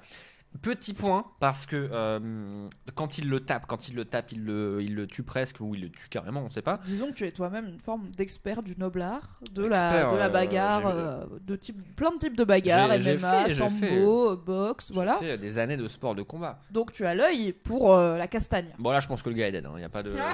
Genre, C'est un avis médical. j'ai l'œil médical, et ouais, là, le gars Moi j'ai regardé tout Urgence, je pense qu'il est dead. Ouais, il est dead. Mais surtout, 2 points importants, il y a le garde du corps l'escorte de Blackthorn, puisque quand tu as ta moto, tu te balades pas à Edo avec ton slip et ton kimono sans tes épées et tout. Il a un garde du corps qui le suit. Le garde du corps attend qu'il ait fini de le taper, vraiment qu'il ait fini de l'éclater au sol, pour lui dire frérot, viens là, on s'en va, on se casse. C'est bon, t'as fini? Encore un petit? Ouais. Preuve que selon moi, il a pas non plus le droit de taper tout le monde, même si c'est des Anglais et que globalement les autres gens s'en foutent. Il a peut-être pas le droit de tuer quelqu'un. Et autre truc, et moi en fait ça m'a vraiment saoulé quand il l'a fait, et j'espère qu'il y a d'autres personnes qui nous écoutent qui l'ont remarqué et que ça saoule autant que moi. Tu tapes quelqu'un dans la rue, tu le tues quasiment. Le garde du corps il est là en mode viens frérot, on s'en va. Bah hop, tu prends ton manteau chérie, on s'en va. Qu'est-ce qu'il fait lui? Il prend pas son manteau, il prend son manteau, il le met sur le gars. Il a mis son kimono bleu de Hatamoto de mort sur Lucas qu'il a tabassé à mort. Et désolé mais je suis sûr. Mais alors peut-être que c'est moi qui... C'est une guêpe ou c'est une mouche. C'est une mouche. Il y a un insecte volant dans notre salon car comme il fait chaud on a ouvert la fenêtre. Et moi je suis phobique des guêpes. Mais bon, c'est le podcast de la digression aujourd'hui. Et il jette sa veste sur Lucas qui vient de tabasser. Je suis persuadé, moi, que dans l'épisode 9 ou 10 ça va lui retomber dessus. Qu'il y a une sorte de système judiciaire à Edo qui va peut-être lui tomber sur la gueule et que Toranaga ou quelqu'un d'autre vont le défendre. Peut-être même Buntaro ou Yabushige, je ne sais pas. Mais tu vois, ce serait... Pour moi, c'est un élément scénaristique qui peut avoir son importance, la veste. Peut-être pas du tout, peut-être que je vois trop loin. Mais... Non, mais c'est vrai que le Father Martin avait attiré l'attention dessus en disant est-ce que tu vas y aller habillé comme ça? Le mec lui a dit enlève ton kimono. Enfin, en tout cas, il y a plusieurs moments dans l'épisode où on a un point de focal sur cette veste qu'il porte et qui est la seule le erreur symbole qu'il a de faite. plein de Pourquoi choses. Alors après, on se doute que c'est toi qui l'as tabassé quand même, mais bon, pourquoi tu vas laisser ta veste sur les lieux du crime? Moi, j'ai une lecture très différente et c'est pas vraiment lié à parce que j'ai lu le bouquin, parce que dans le bouquin, ça se passe pas comme ça. En fait, il retrouve ces hommes beaucoup plus tôt. Ils vivent je crois qu'ils sont dans le village toujours à Hajiro, juste qu'ils sont plus dans le trou. En fait, ça commence pas. Ils les foutent pas dans un trou dans le livre. Byzance. Et pas tout de suite en tout cas, pas avant qu'il y en ait qui se comportent mal. Ils leur filent un genre de maison de pêcheurs et genre ils ont des prostituées et tout, ils vivent un peu leur best life, vie de merde parce qu'ils sont pauvres et ils passent leur temps à picoler, à avoir des prostituées qui sont des filles du village, mais ils sont pas mécontents, je crois pas qu'il y a le côté la moitié sont morts et tout, donc les retrouvailles avec Blackthorn sont pas aussi violentes en tout cas, c'est plus Blackthorn qui est dégoûté, mais dans mon souvenir il n'y a pas de grosses bagarres ou quoi. Donc ce que je vais dire là ça tient pas à... j'ai lu le livre mais je pense, moi j'ai compris le truc du garde du corps qui lui dit on s'en va et du fait qu'il a sa veste, en sachant en plus que le seigneur de Edo c'est Toranaga, donc en fait il y a une justice c'est Toranaga et que Blackthorn est quand même plutôt dans sa team. Je pense que en tant qu'Hatamoto tu peux tuer un Nobod, c'est pas grave, tout comme on a vu Yabushige qui a décapité un gars dans son propre village épisode 1 parce qu'il peut, parce qu'il y a des vies qui valent plus que d'autres. Et étant Hatamoto face à une victime qui est un no-name étranger en plus, je pense qu'il y aura aucune conséquence parce que c'est littéralement légal quoi.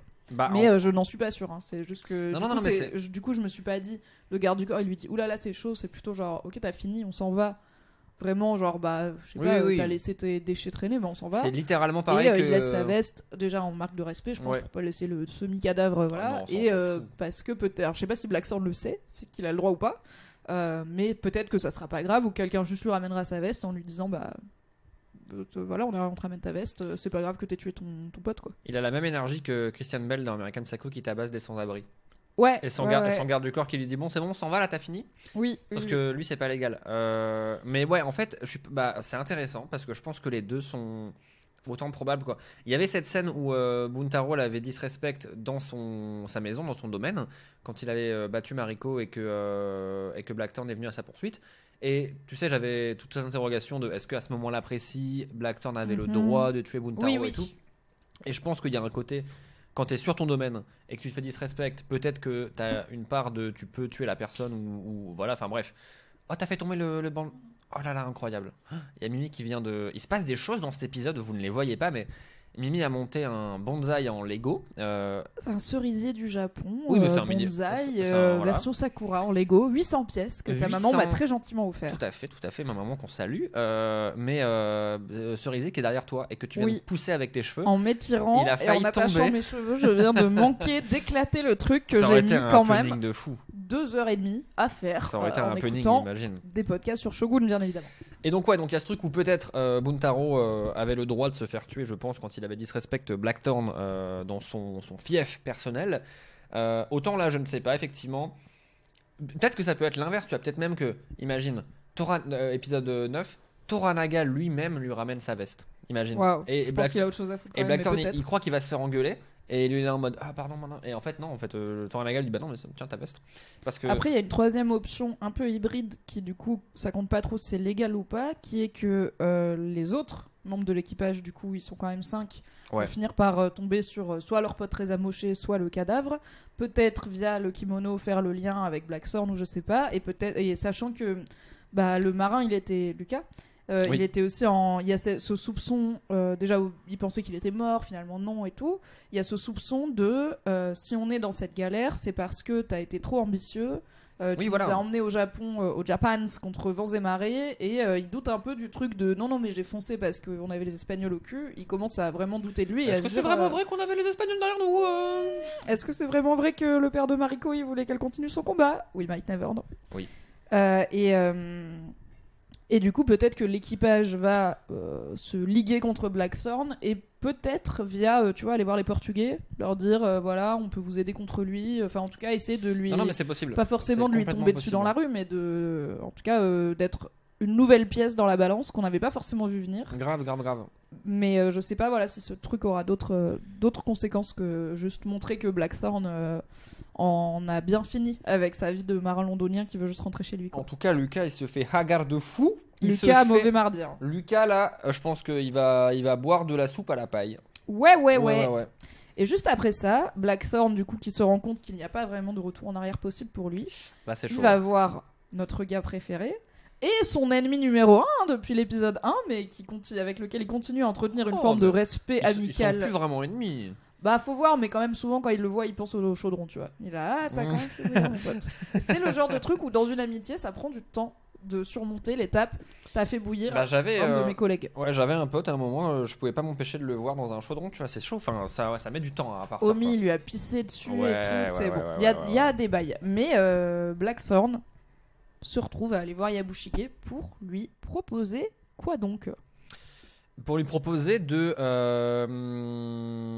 attends mince j'ai oublié en gros de prendre le large avec lui et de faire un coup d'état tout simplement de faire un coup d'état. Et en gros il me semble, si j'ai bonne mémoire, que globalement le texte c'est bon bah là frérot Toranaga il va se rendre, c'est nul, je sais que t'as pas l'air d'avoir envie de te rendre, tu portes un truc avec des plumes de faisan là, donc t'es un gars qui aime le rock'n'roll, t'es un peu le...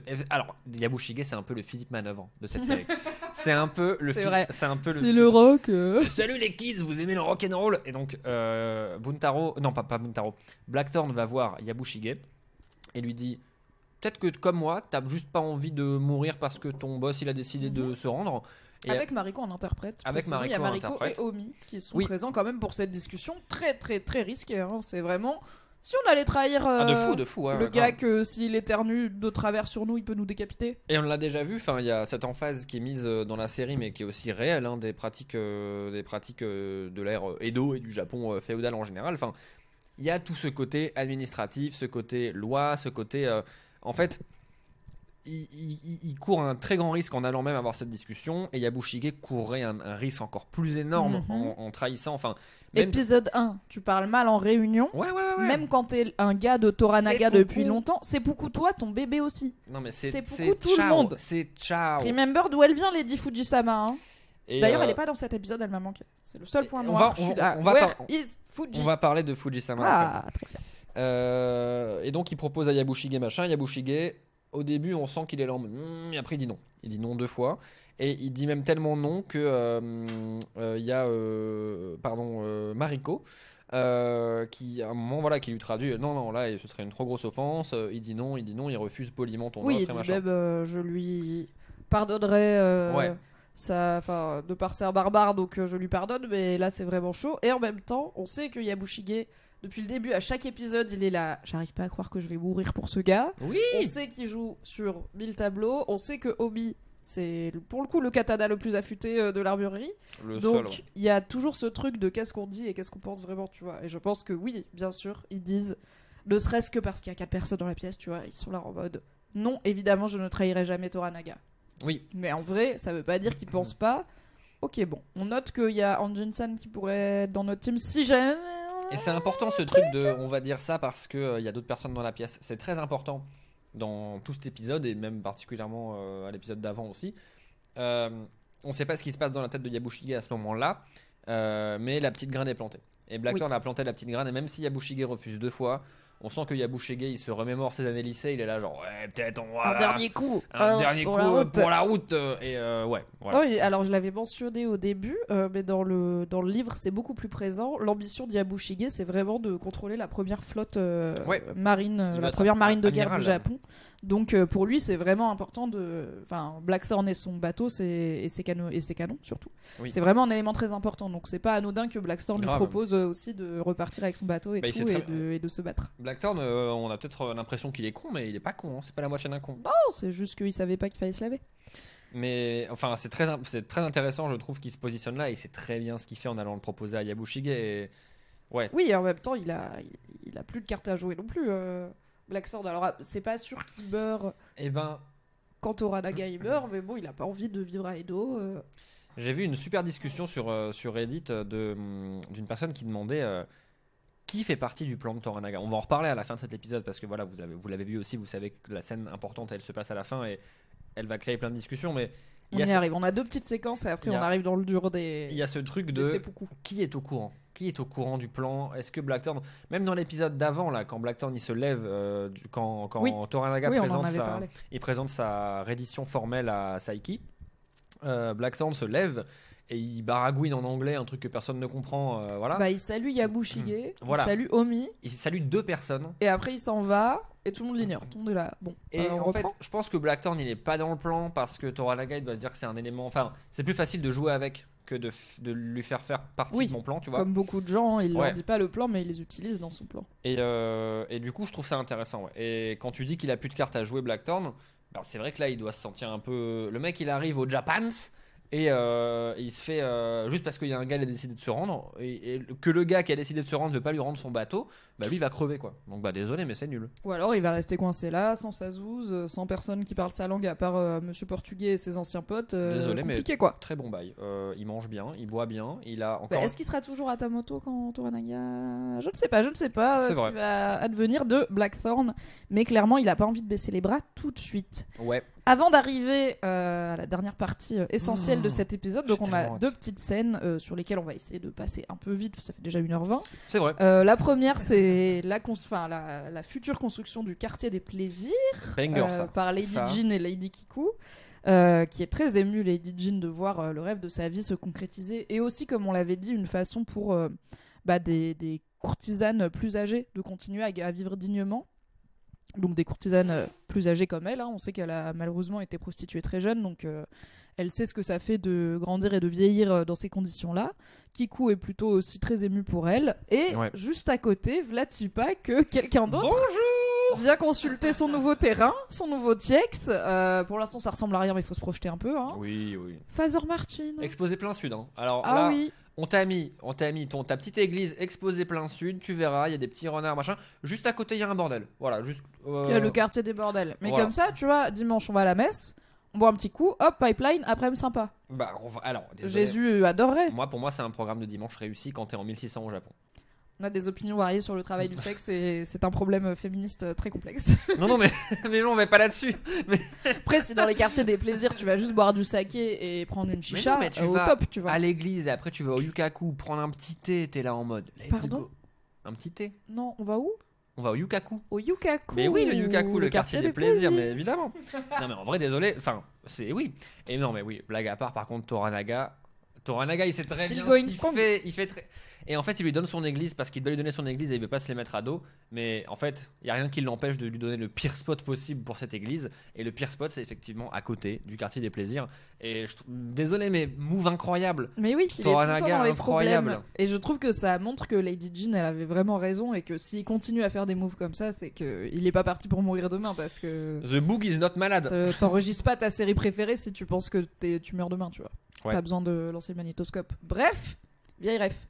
Mini-scène que j'ai adorée entre Ochiba et Lady Daioin, à savoir la femme de Feu le Taiko, donc cette vieille, cette dame plus âgée qui était rentrée dans les ordres, donc dans à l'église fait. après la mort du Taiko, et qui est celle qui a initié Ochiba, qui en a fait une concubine, qui l'a droguée pour qu'elle soit fertile quand elle était toute jeune. Enfin bon, il y a une relation complexe entre ces deux femmes.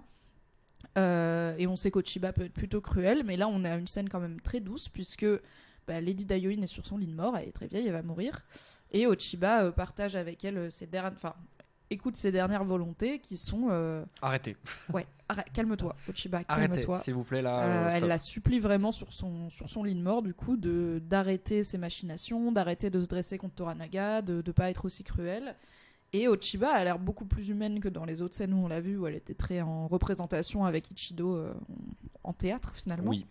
Là, je trouve qu'elle a l'air, en tout cas, plus sincère. Et puis bon, comme d'hab, on sait jamais combien il y a de personnes qui regardent, mais a priori, là, il y a juste elle et une vieille dame qui va mourir, donc il n'y a pas de témoin, elle n'a pas besoin de faire semblant, même si, bon, peut-être que tout le monde joue au théâtre tout le temps.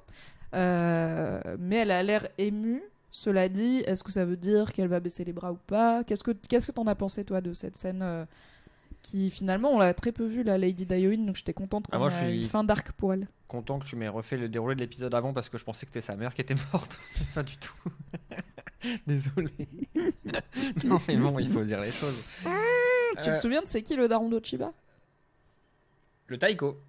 Non. Celui d'avant le Taiko. Oui. Celui qui était cruel et que le père de Mariko Oui, ça, a ça, assassiné. ça, je me souviens et du flashback. coup, Oui, le flashback et déchéance tout. Ouais. totale. Mais donc, non, cette scène, à titre perso, je pense que peut-être ça humanise un petit peu davantage Ochiba, mais en fait, je pense, il n'y a plus d'antagoniste et Ochiba, elle devient gentille, tu vois. Oui, c'est pas Ishido qui va servir à grand chose. Par contre, peut-être que ça va la faire douter à un moment crucial, Voilà, tu c'est ça. vois, peut-être au moment de la bagarre ou quoi.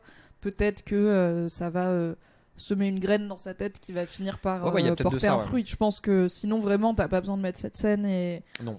Il n'y a même pas besoin de savoir exactement ce qu'elle devient, la vieille dame, tu vois. La Daioin, ça peut juste être, bon, bah, je sais pas, elle est Osaka. Selon le dénouement, soit elle est vivante, soit elle est morte, mais c'est pas un personnage essentiel. Donc pour moi, il y a. Peut-être une scène C'est importante. bien d'avoir une preuve que quelqu'un. Et tu vois, l'autre scène qu'on a avec Ochiba, c'est Ishido qui essaye aussi de l'épouser, mais donc un peu de la canaliser. Ouais. C'est que les gens se rendent compte de la force, mais un peu. Peut-être un peu incontrôlée qu'elle est en train d'avoir et d'incarner, quoi. Ouais, mais voilà, je pense qu'elle est là en mode. Elle est peut-être pas en train de voir la vieille dame qui canne et de dire ok, vu. Je pense qu'il y a un truc quand même dans sa tête qui. Voilà, il y a une forme d'émotion. Mais rien qui, à mon sens, ne va ne va bouleverser son plan, quoi. Ok. Je pense que son plan, il est bien rodé et elle veut son truc et voilà. Mais après, effectivement, je vois peut-être une scène. Voilà, moi, je suis un peu Kubrick, je suis un peu dans la réalisation. Peut-être que épisode final ou épisode 9, genre, elle a l'occasion de tuer Toranaga et elle l'épargne, tu vois. Peut-être. Peut-être. Je suis surprise qu'il n'y ait pas eu un truc, mais ça aurait peut-être été un peu trop littéral pour une série, comme on l'a dit, qui compte sur notre intelligence. Il n'y a pas eu de truc genre ne deviens pas comme ton père, tu vois. Ah oui, parce que son père était très cruel et tout. Peut-être qu'il y aura ce côté de. Je me rends compte que au final, sa mort n'était peut-être pas une mauvaise chose. For the realm, pour le royaume. Encore une référence à Game of Thrones, ça. Oui, tout à fait. Ouais. Speaking of avoir un plan, c'est l'heure, Valentin. Je vais te laisser de la scène l'honneur finale de décrire cette scène Bah, longue qui a fait serrer des dents beaucoup de gens, je pense. en vrai, je trouve que c'est une incroyable scène. Bah ouais, Je sais pas si les c'est gens toute qui nous écoutent c'est sont 8 d'accord, épisodes qui ont été faits pour construire, Ouais. pour nous amener à cette scène. Il y a vraiment un truc, tout s'est aligné pour ça et il y a une émotion, on va parler de plein de choses. Let's go. Donc, 1600, Japon féodal, ère Edo. Avance un peu quand même. John Blackthorne est dans un bateau battu par les eaux. De tout temps, le Japon. Non, en gros, il y a tout le monde qui sont assis en position. Toutes les couilles.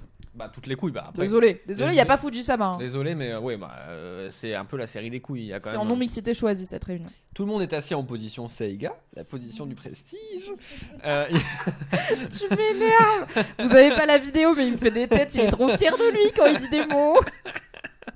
Donc tout le monde est assis dans un bâtiment, quoi, une pièce, quoi. Et ils sont sur les. Mais non, mais désolé, mais c'est long déjà. Et face à eux, trône, siège Yoshi Toranaga. Non, c'est Yoshi Toranaga. Oui, le dinosaure de Mario. Oui, c'est mon moyen même technique à moi, c'est de me rappeler qu'il a le même nom que Yoshi. Et donc effectivement, ils discutent de la reddition et ils discutent du fait que ça va se passer comme ça, la reddition. Toranaga, il est là. Oh, j'ai cru comprendre qu'il y en avait qui étaient pas d'accord. Regardez-moi m'en battre les couilles. Voilà. D'accord, pas d'accord, c'est qui le chef? C'est toujours moi. Alors bon. Il arrive déjà. Alors, on va parler du. Il a une pièce de mobilier très particulière qui est une sorte de petit siège d'accoudoir. Il a un petit siège sur lequel il peut juste poser son coude qui n'est pas fait pour accueillir les fesses des gens, mais bien accueillir leurs coudes.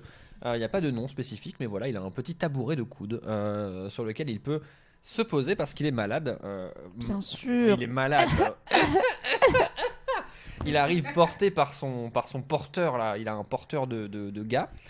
Il se pose et il dit à tout le monde voilà comment ça va se passer. C'est réel, la reddition est bien là. Et à aucun moment il ne leur fait comprendre qu'il y aurait une part de mensonge ou une part de plan ou de manigance. Il fait pas des clins d'œil par exemple. Non, voilà, il fait pas des clins d'œil. Ouais.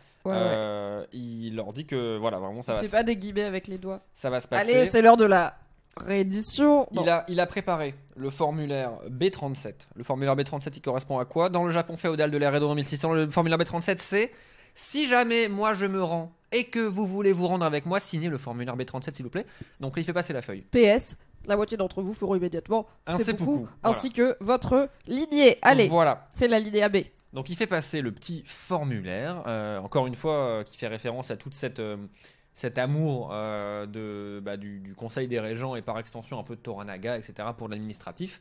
D'ailleurs, en parlant de livres et de pages, on n'a pas noté, mais tout au début de l'épisode, quand ils sont en train de faire la route vers Edo, on apprend que Yabushige a un livre dans lequel il écrit et il classe les différents types de morts des gens. Et incroyable ou pas, il fait des tier lists. mais de fou. En vrai, Yabushige, Il a notre un Death pote, Note. il serait streamer de fou. Mais Mais grave. streamer genre fait le dupe, tu vois. Abonnez-vous, Streamer, sinon je fais chauffer ma mère dans un chaudron. Tier list serial killer. Et donc il fait passer ce formulaire, etc. Les gens se regardent, donc le formulaire arrive. Il y a des gens qui commencent à le signer. Il y a aussi des gens qui se regardent en mode est-ce qu'on va vraiment le signer? Tu signes toi ou pas? Tu signes, Si tu signes, je signe, mais si tu signes pas, je sais pas. Buntaro. Ce qui est bien, c'est que tout le monde a un stylo, pas comme Ouais. au partiel à la fac. Tout le monde est quand même équipé, il y a tout un cérémonial de machin, de stylo trucs 4 couleurs. et tout. Tout le monde s'est signé, tout le monde a un beau petit sceau, un beau petit initial et tout, ça claque, tu vois. Ouais, ma signature, elle est moche du cul. Bah ouais, non, moi aussi. Donc le formulaire passe, Buntaro signe le formulaire, Omi signe le formulaire et le formulaire arrive jusqu'à, vous le connaissez, vous l'aimez bien, on l'aime bien, il a la meilleure barbe et la meilleure moustache de tout le game et de toute cette série, c'est Hiromatsu, mon gars sûr. Je me demandais si t'étais en train de gagner du temps parce que t'avais plus son Non, prénom en disant vous j'ai le même le connaissez, nom de j'étais là l'acteur. à l'arnaque. J'ai même le nom de l'acteur, c'est Tokuma Nishioka et on va en Et parler. on l'embrasse. Alors on l'embrasse parce qu'en vrai il y a eu un super article qui est sorti sur cette scène chez Vulture et on va en parler un petit peu après vous avoir raconté la scène. Donc le formulaire arrive jusqu'à lui et lui, désolé mais il en a vu des choses. Il a âge ressenti 175 ans. Il est arrivé en cheval et Mais tout, ouais. il est tombé de son cheval, Il est saoulé. machin. Il Il est pas là pour baisser les bras. ouais, il est pas là pour baisser les bras et donc il redemande quand même 15 fois à Toranaga. Gros, t'es sûr, genre t'es sûr tu veux te rendre là, Clique genre, des yeux sur un plan. t'es Clique vraiment sûr. Et vient le moment et il lui dit bah écoute, puisque t'as décidé de te rendre. Et Toranaga à un moment il lui dit non mais je veux vraiment me rendre. Et limite tu lui gueules dessus en mode manque de respect là, enfin vraiment. Oui, en fait, je suis ton seigneur. Ouais. Il va falloir arrêter de me demander 1000 fois si quand je dis un truc, c'est un truc. Tu baisses les yeux, tu restes en chien et c'est tout quoi. Et donc lui il lui dit. Alors que le gars, il l'a connu, il était grand comme ça. Mais oui. Et en plus il s'est moqué de lui, il faisait des vannes et tout Il était sur grand le fait. comme le caillou du jardin. Il faisait des vannes sur le fait que Toranaga quand il était jeune il n'arrivait pas à décapiter quelqu'un d'un coup sec. Mais les vannes classiques que tu fais avec ton tonton. Ah Bah, ouais, le quand t'as fou. pas réussi à décapiter un gars à 12 ans, ouais, ça m'a pris 9 coups et tout. Normal quoi. Et après tu t'es Relatable pour tu tout. t'es chié dessus après. Waouh. Je sais pas pourquoi vous écoutez encore ce podcast, hein. Là vraiment c'est dramatique. Donc, Hiromatsu. En fait, il faut poser un petit peu de contexte aussi. Donc voilà, toute cette relation entre Toranaga et Hiromatsu qu'on nous présente à travers les flashbacks, qu'on nous présente dans les discussions qu'ils ont, etc. Elle est super importante parce que, en fait, c'est des refs. C'est vraiment des frères, non seulement d'armes, c'est des frères spirituels, c'est des frères, tu vois, enfin ils sont là depuis le début. Hiromatsu c'est le mec qui a formé Toranaga, c'est le mec qui était avec lui depuis le début. Et il y a vraiment un truc de, c'est plus que la famille quoi. On perçoit cette émotion-là et on le perçoit dans cette scène. Et donc Hiromatsu, quand il reçoit le formulaire B37, qu'est-ce qu'il dit? Il dit bah si c'est comme ça, c'est beaucoup. Et donc, au début, personne ne le croit. Tout le monde est là en mode peut-être. On va baisser d'un ton, c'est pas la peine. C'est pas la peine de sortir le couteau cérémonial. Hiro, non, Hiro pose ce couteau. Et Hiro, il le fait vraiment. En fait, quand il dit qu'il va seppuku, Toranaga, il lui dit bah, très bien, bah vas-y, fais seppuku. Parce qu'il doit pousser le délire loin. Et il a pas le droit de dire en fait non, c'est faux, machin et tout. Il doit y aller. Et donc, bah, Hiromatsu. Je sais pas si ça c'était prévu, mais j'imagine que c'était prévu dans le plan. Ou peut-être que Hiromatsu. Ah, c'est vrai qu'il y a une scène dont on n'a pas parlé. Il y a au tout début de l'épisode, il y a un moment où il parle. Tu sais, il y a justement donc Hiromatsu et tout le monde qui parle à Toranaga. Et il y a un moment dans le couloir, quand Toranaga est parti, où je crois Hiromatsu dit à Yabushige ou Buntaro, il lui dit. Il a un plan. Ouais, il a un plan. Oui. Sinon, il n'aurait pas envoyé le Father Martin donner des nouvelles de ce qui vient de se passer. Parce qu'il il a dit au prêtre là... Oui, c'est toujours tout le monde qui essaye de deviner est-ce qu'on est sur une vraie réédition ou est-ce que comme d'habitude Toranaga a un plan, mais il y a un moment où genre c'est trop quoi. Et donc là, Hiromatsu, je pense qu'à mon avis, c'est un plan clair qu'il a défini avec Toranaga, soit c'est tacite et il a deviné les intentions de Toranaga et donc du coup il est très fort Hiromatsu. Il ne veut pas signer le formulaire et se fait un seppuku. Il faut savoir que dans la tradition du seppuku, en l'occurrence là il s'agit très précisément, je le dis souvent, mais d'un Gyosukai. Le Gyosukai, c'est le type de seppuku, littéralement, hein, c'est le suicide d'honneur qui était pratiqué, on l'a déjà dit, au Japon féodal, mais également pendant la Seconde Guerre mondiale par certains soldats japonais, pour éviter de se rendre, et c'est littéralement ça. Il est pratiqué par le descendant dans la lignée la plus proche, l'aîné, qui là en l'occurrence s'avère être dans la pièce puisque c'est mon petit gars Buntaro. Buntaro, son mardi, il est vraiment en mode... Buntaro, il s'est pris un râteau cosmique sur 1000 ans par Mariko. Il voulait se suicider avec sa zouze et même ça, elle lui a dit non frère, pas avec toi. Et le soir même, il a même pas eu le temps de manger, de boire du saké et tout. Le soir même, il y a son daron qui lui dit tu prends l'épée, tu me coupes la tête, tu m'assistes. Parce que bah effectivement... Et tout le monde va te regarder, donc fais-le bien. Ouais. Et fais-le pas en neuf. Fais-le pas en... Voilà. Et donc il y a ce seppuku qui va jusqu'à son terme, hein, Hiromatsu le fait. C'est d'ailleurs de la série le seppuku le plus visuel qu'on a. On en avait déjà eu un à un moment, mais qui n'était pas aussi visuel. Là, on avait eu l'homme que Toranaga n'a pas réussi à décapiter à 12 ans. On l'avait vu faire l'entaille au ventre, mais pas beaucoup plus. Avant ça, on avait eu juste la suggestion du seppuku de Monsieur Je parle mal en réunion et de son bébé, mais rien du tout de graphique. Et on en avait déjà parlé, mais du coup, réécoutez le podcast sur l'épisode 7 si vous voulez le point seppuku. Mais il y a une vraie volonté de respecter la pratique, de respecter sa signification et ce choix de faire monter en tension jusqu'à représenter le seppuku qui a le plus d'impact émotionnel et qui concerne le personnage qu'on connaît le mieux. C'est un vrai choix et je trouve que ça marche très bien parce que du coup c'est une scène évidemment horrible et inoubliable mais dont on comprend tout le poids et si on avait vu des gens s'éventrer à droite à gauche depuis 8 épisodes ce serait pas pareil quoi. Et ben, d'ailleurs, j'apprends que le formulaire B37, donc qui dit si vous voulez vous rendre avec moi, signez cette feuille, etc. C'est un formulaire qui vise à organiser ce qu'on appelle un sakibara. Le sakibara, c'est un type de seppuku, donc de suicide par ouverture de l'abdomen particulier, puisque le sakibara, c'est quand tu seppuku pour suivre ton seigneur. Donc, soit ils acceptent, ils font un sakibara, soit ils refusent et ils font un gyosukai comme Hiromatsu. Et donc c'est Buntaro qui l'assiste. C'est Buntaro blanc qui doit... bonnet blanc quand même. Ouais. C'est Buntaro qui doit l'assister. Donc il y a une longue scène où on le voit se trancher le bide, etc. Et le regard, les eye contact des acteurs de Hiroyuki Sanada c'est incroyable. Je l'ai. Regarde, là, moi je l'ai avant toi. Il s'appelle Tokuma Nishioka. Et Tokuma Nishioka, c'est vraiment incroyable. Et j'ai écouté je crois que c'était dans le Prestige TV podcast sur Shogun que je vous recommande si vous comprenez l'anglais. Il y a une interview du coup l'acteur qui joue Hiromatsu qui parle de toute une tradition que moi personnellement je connais moins, de toute une tradition de films de samouraï et de cinéma de samouraï avec des acteurs qui jouent de façon très expressive avec leur visage, un peu comme en héritage du théâtre No dont on avait parlé, tout à fait. Qui est surexpressif et où du coup en fait pour lui comme pour Hiroyuki Sanada il y a toute cette culture derrière eux et cet hommage qu'ils sont en train de rendre qui est pas forcément aussi palpable pour un public occidental, tout comme je sais pas, des films français qui rendent hommage à la nouvelle vague, on va plus y être sensible que des gens qui ont vu peu de films français, tu vois. Et moi, je suis pas très film de samouraï, même film moderne de kung-fu et tout, c'est pas trop mon truc. Mais dans ce jeu, il y a un truc de il y a vraiment un truc de... C'est comme jouer Shakespeare quand t'es un acteur britannique, tu vois. C'est jouer un grand samouraï qui se fait seppuku pour aider son seigneur. C'est une genre de pierre angulaire du métier d'acteur au Japon, et du coup c'est tout un héritage aussi qui se manifeste dans ces jeux de regard et de grimaces qui se passent pendant le seppuku. Mais il y a un impact de... Alors il y a effectivement le jeu de grimaces, mais il y a un truc dans les regards.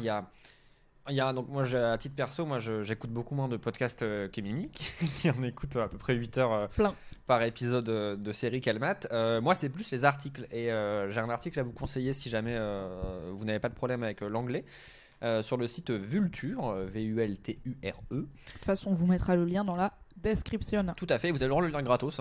C'est un site sur abonnement, mais la première lecture est gratuite. Donc celui-ci, vous pouvez le lire gratos. Et donc, c'est une interview donc, de l'acteur qui joue Hiromatsu.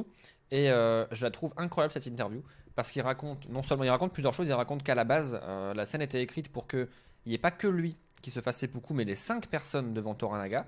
Donc Buntaro, Omi, lui, l'autre vieux et l'autre vieux. Ça fait des économies sur le casting pour les 2 derniers épisodes. Ouais, mais ils ont décidé finalement, pour renforcer l'impact de cette scène, de limiter le seppuku à uniquement Hiromatsu, qui est vraiment le frère d'armes de Toranaga.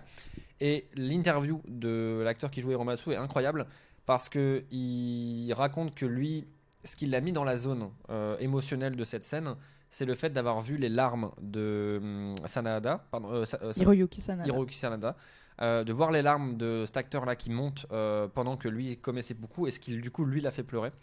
Alors que derrière l'acteur qui joue Hiromatsu, il y avait 30 personnes en tenue de samouraï, qui sont donc des samouraïs de la série. Ces 30 personnes-là étaient en train de pleurer pour la plupart. Et genre, dans l'interview, il raconte qu'il a genre fait pleurer tout le plateau pendant cette scène. Mais vas-y. Ils l'ont fait quasiment en une prise. Genre, la première scène qu'on voit là, c'est la même prise. C'est la première prise. Genre, le seppuku, c'est bon. On la garde. Prise. Ils ont refait des plans de coupe pour avoir différents angles et tout, mais c'est la première prise qui a marché. Alors c'est ce que dans 2 heures de perdu ils appellent les fausses anecdotes d'Hollywood, mais j'y crois personnellement. Alors, mais moi j'y crois. Je veux vivre dans un monde où oui, les émotions sont réelles et il y a du beau dans ce monde. Et parfois le beau c'est un vieux monsieur qui s'éventre. Bon, voilà. Et donc même lui, même l'acteur qui jouait Hiromatsu, en discutant de la scène avec Hiroyuki Sanada, qui est en plus donc producteur sur la série, donc il a son mot à dire à plein d'égards. Oui. Il dit que ce que tu as dit toi Mimi plutôt dans notre podcast, que genre tous les trucs se sont alignés, on arrive à ce moment précis, genre c'est moment, c'est l'aboutissement. Notre carrière nous a mené à ces rôles-là, dans cette production-là et tout. Ouais. Et ben genre là c'était une journée de tournage entière pour juste cette scène-là. Enfin c'était la dernière scène qui devait tourner, et même lui il dit vas-y c'est maintenant, c'est le moment, et il sent que tout l'a amené à ce moment-là. Et donc voilà, il décrit l'atmosphère sur le plateau à ce moment-là. Il parle aussi, je vous avais dit qu'on allait reparler de Fujisama. Effectivement, il parle dans l'interview de Fujisama, et il dit que elle a une atmosphère de fou. Enfin, elle a une aura et une prestance particulière qui donne envie, je cite, de lui faire des câlins. Oh, mais oui, c'est vrai. J'ai envie qu'elle soit heureuse. Genre, je suis là. On l'a pas vu de l'épisode. Comment elle va? Donnez-moi des news. Fujisama, elle va bien. Elle a bien mangé. Elle a bien dormi. Good. Ok. Personne fait pourrir des faisans dans sa maison. Non. Elle est satisfaite. Moi, je veux juste un petit plan. Elle a toujours 2 guns. Elle a 2 calibres. Moi, je veux juste un petit plan sur Fuji qui fait la sieste, et je suis là, d'accord. Moi, je veux un plan sur Fuji qui remonte les calibres. Ah ouais. Non, en vrai, moi, je suis un peu en mode John Wick. Ouais, mais genre, j'ai un peu envie. Bref, et donc Hiromatsu RIP. Hiromatsu seppuku, Hiromatsu décapité également. On imagine, comme dans les autres épisodes, que sa tête va être mise dans une petite boîte dans le rite funéraire adéquat. Mais scène très forte, parce que Toranaga... ça semble prouver que Toranaga est sérieux, qu'il n'y a pas de plan secret, que il faut se rendre, mais non, il reçoit Mariko, qu'est-ce qui se passe? Mais parce que c'est fou, en fait, même avant cette scène, je pense que, alors on a l'impression que c'est sérieux et que le surrender, la reddition est réelle. Mais il a pas le choix, Toranaga, il est tellement deep dedans. Bien sûr. Il peut pas lui dire non. Il peut pas lui dire non. Hiromatsu, à quel point il le sait, ça, à la limite, c'est peut-être ce sur quoi on peut débattre. Mais il sait que, en tout cas, si Toranaga a un plan, son plan marchera pas si les gens pensent qu'il a un plan. Donc, et justement, l'acteur qui joue Hiromatsu, dans la fameuse interview de Vulture dont je vous parle justement du fait que cette scène a été tournée avec aussi en tête, eux, pendant qu'ils l'ont écrite, c'est pas du tout un spoil ou quoi, hein, mais que dans la pièce, pendant que Hiromatsu commet seppuku, il y a sûrement un espion d'Ishido. Oui, Et ce donc qui est c'est- pas assez. Ils Ouais. en parlent aussi dans le Prestige TV podcast et ils déplorent, et je suis assez d'accord que c'est peut-être pas assez clair. Ouais. On sait que Toranaga a des espions, mais on a un peu l'impression qu'il est plus fort que tout le monde en espion. Et on voit. Et Ishido, il a un peu l'air incompétent. Donc Ouais. on n'a pas cette tension de. Il peut y avoir des yeux et des oreilles partout. On l'avait un petit peu dans le Willow World avec cette histoire de en fait non, Mariko et Blackthorn ils peuvent pas passer la nuit ensemble juste parce que au bordel ce qui se passe au bordel reste au bordel, genre bien sûr qu'il y a des gens qui regardent, Oui. mais je trouve que moi je me dis pas ah oui il y a en plus cette couche de ça se trouve il y a des espions, je me dis juste en fait quoi qu'il arrive ça va être rapporté oui à Ishido, mais c'est normal, enfin c'est un gros truc politique qui est en train d'arriver, tu vois, donc Oui, non, mais je vois. Et enfin, ouais, il doit aller jusqu'au bout et on sent que lui n'a pas envie d'aller. Toranaga n'a pas envie d'aller jusqu'au bout. Hiromatsu n'a pas envie d'aller jusqu'au bout, mais il va quand même jusqu'au bout. tout le monde va jusqu'au bout, Et mais on serrant un peu les dents. Buntaro, la journée de merde, il va rentrer, il va éclater une bouteille de saké entière. Et donc, dernière scène de l'épisode, Toranaga voit Mariko. Et c'est là qu'on comprend qu'en fait, tout ça, ça fait partie d'un plan. Et c'est Crimson Sky. il y a cette scène incroyable où, depuis le début de l'épisode, on voit Toranaga qui tousse, qui. À la fin de l'épisode, il s'est levé de son lit, mais genre. The Elder, It's a miracle. The Elder Scrolls 6 est sorti, quoi, tu vois. Je pense qu'il a acheté du Fairvex et Non, mais- c'est bon quoi, une petite sieste et de l'hydratation. Il et s'est ça levé va. de son lit en mode waouh, comme ça, vraiment, il s'est. Et après, il va parler à Mariko et lui faire comprendre, et nous faire comprendre aussi par extension à nous, spectateurs, qu'en fait, il y a un plan. Il est temps pour elle de jouer son rôle. Tout à fait. Est-ce qu'elle est prête? Bien sûr, elle est prête. Elle vient d'envoyer chier Buntaro. She was born ready, comme on Quelle dit. fin d'épisode, mais en vrai. Rappelons qu'elle sait se bagarrer. Et non, la toute dernière scène, du coup, c'est Blackthorn qui est sur le navire de Yabushige. Donc, Ah oui, c'est vrai, visiblement, c'est ils vrai, vont c'est vrai, faire c'est vrai. leur plan. Ils vont faire sédition. Donc, quand Yabushige disait non, bien sûr que non. non. Il a attendu jusqu'au dernier moment, il a signé le papier qui dit je me suicide, et Oui. du coup là il est là, oui bon on va faire le truc parce que de toute façon alternative je me suicide, et Yabushige c'est un kiffeur de la life, Bah, il a pas envie de mourir ouais, non. fondamentalement, il est là, oh moi je le comprends. je veux être chef de la marine et seigneur de mon fief et on est content quoi. Et il y a une invitée surprise qui montre que Toranaga savait très bien que Blackthorn et Yabushige allaient s'allier puisqu'il leur envoie Mariko. Mariko, tout à fait. Il leur envoie Et Mariko. on sait pas ce qu'il l'envoie faire, mais il leur envoie Mariko. Donc on a Mariko, Yabushige et Blackthorn unis Bah, sur en un fait, bateau, bien il sait très bien. décidés Il sait très bien ce qu'ils à font. tenter leur coup. Bien sûr qu'il sait ce qu'ils font. Il Sinon il enverrait pas Mariko. Et il y a cette scène où en plus Yabushige arrive à un moment et il parle à Blackthorn et on voit Yabushige veut lui faire comprendre toi, moi, allié, content, et avec des mots, parce que lui parle pas anglais et Blackthorn parle pas japonais. Non, Yabushige il a pas fait l'effort d'apprendre la langue, j'avoue. Et pile au moment où on voit qu'ils galèrent à se faire, enfin ils comprennent quand même l'idée que voilà on est potes quoi. Mais pile au moment où on les voit galérer avec la barrière de la langue et tout, Mariko-sama sur le bateau. Et je pense que Toranaga l'envoie aussi pour d'autres choses. Nous verrons Nous si verrons. ce bateau, à l'image d'une certaine série de médiéval fantasy, il y a peut-être une scène culte qui clôt une saison de sexe dans Moi- une cabine de bateau. J'ai envie de vous dire qu'il n'y a pas que l'encre qu'on va lever. Allez, c'est la fin de ce débrief de Shogun épisode 8, sauf si t'avais des choses à rajouter. Ouais, tout à fait. On va parce que j'ai pas eu le temps d'en parler dans cet épisode et ça me saoule de faire des recherches pour rien, donc je vais vous en parler. Je suis désolé. Let's go. On voit souvent dans. Je suis désolé, vraiment. C'est les boîtes, Je hijack la fin de cet mais épisode. il n'y a je pas de suis problème. navré. Si je te pose la question, c'est que je suis honnête. Hein. On voit souvent, depuis le début de la série, on voit, vous savez, donc ils n'ont pas les Uber, ils n'ont pas les taxis, ils n'ont pas les voitures. Donc les gens se transportent dans des boîtes. Des palanquins, on a dit. Les palanquins, on a dit tout à fait en français, mais je me suis renseigné davantage sur les palanquins. Ça t'a intrigué cette histoire de Non, boîte mais- à gens. Parce qu'en fait, je me suis rendu compte que les palanquins qu'on utilise pour le transport des personnes sont également les palanquins qu'on utilise pour le transport des défunts. Et donc, ils font brûler le palanquin dans lequel il y a Nabunaga. J'ai eu son nom du premier- Nagakado. Putain, merde. Pourquoi je dis Nabunaga? Il s'appelle Nabu, je pense, c'est son prénom. Ah. Je vais le retrouver, mais vas-y. Donc, le fils de Toranaga, bref, est également transporté dans un palanquin. Qui est un type de palanquin différent, mais quand même un palanquin qui sert à transporter. Non, c'est Yoshi Nagakado. D'accord. À transporter les défunts. Et donc je me suis renseigné. il existe différents types de palanquins, donc ces boîtes dans lesquelles on transporte les gens. Celles qui sont utilisées là dans la série pour transporter notamment les gens de Toranaga et les gens haut placés. Notamment... Et les femmes, notamment Lady Ochiba. Oui. Et quand Toranaga s'exfiltre Voilà, d'Osaka, tout à fait. c'est en se faisant passer pour sa femme. Particulièrement celle-ci. Attendez, il y a Siri qui est en train de me parler là parce que j'ai dit ok et du coup mon... Faut que tu désactives ça, hein, c'est pas Non possible. mais c'est horrible là, je me fais espionner, bref. Et donc, pardon, ce palanquin, il y en a de deux types. Le palanquin des bourgeois, donc en l'occurrence Toranaga et sa clique se transportent là-dedans. Ce sont des norimono. Ce sont des palanquins très coûteux et qui, en fait, il y a une forme de... Plus le palanquin est luxueux, plus la personne à l'intérieur va être... Bien sûr, c'est comme un carrosse, quoi. Voilà, c'est comme un carrosse. Et si tu n'avais pas l'argent ou les matériaux pour te construire un norimono, tu pouvais utiliser ce qu'on appelle un kago, qui est un palanquin un peu plus bon marché, qui est juste en fibre de bambou tressé. Et voilà, j'ai appris un truc que moi je trouve fascinant. Et donc je vais vous le partager parce que je suis sûr que vous allez trouver ça fascinant aussi.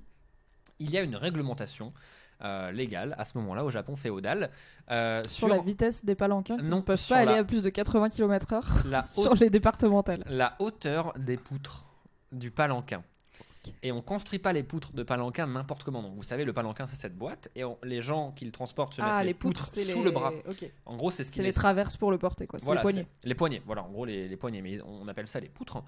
La structure, donc déjà c'est une poutre à structure creuse. Donc c'est un peu comme les meubles à Ikea, voilà, tu vois. On va faire léger, quoi. Voilà, mais surtout. La hauteur à laquelle la poutre est construite et posée sur le palanquin, déjà il faut que la hauteur soit en accord avec celle de gauche et celle de droite évidemment, mais pour ne pas être en infraction avec la loi qui régit la hauteur des poutres de Norimono, ils avaient que ça à foutre.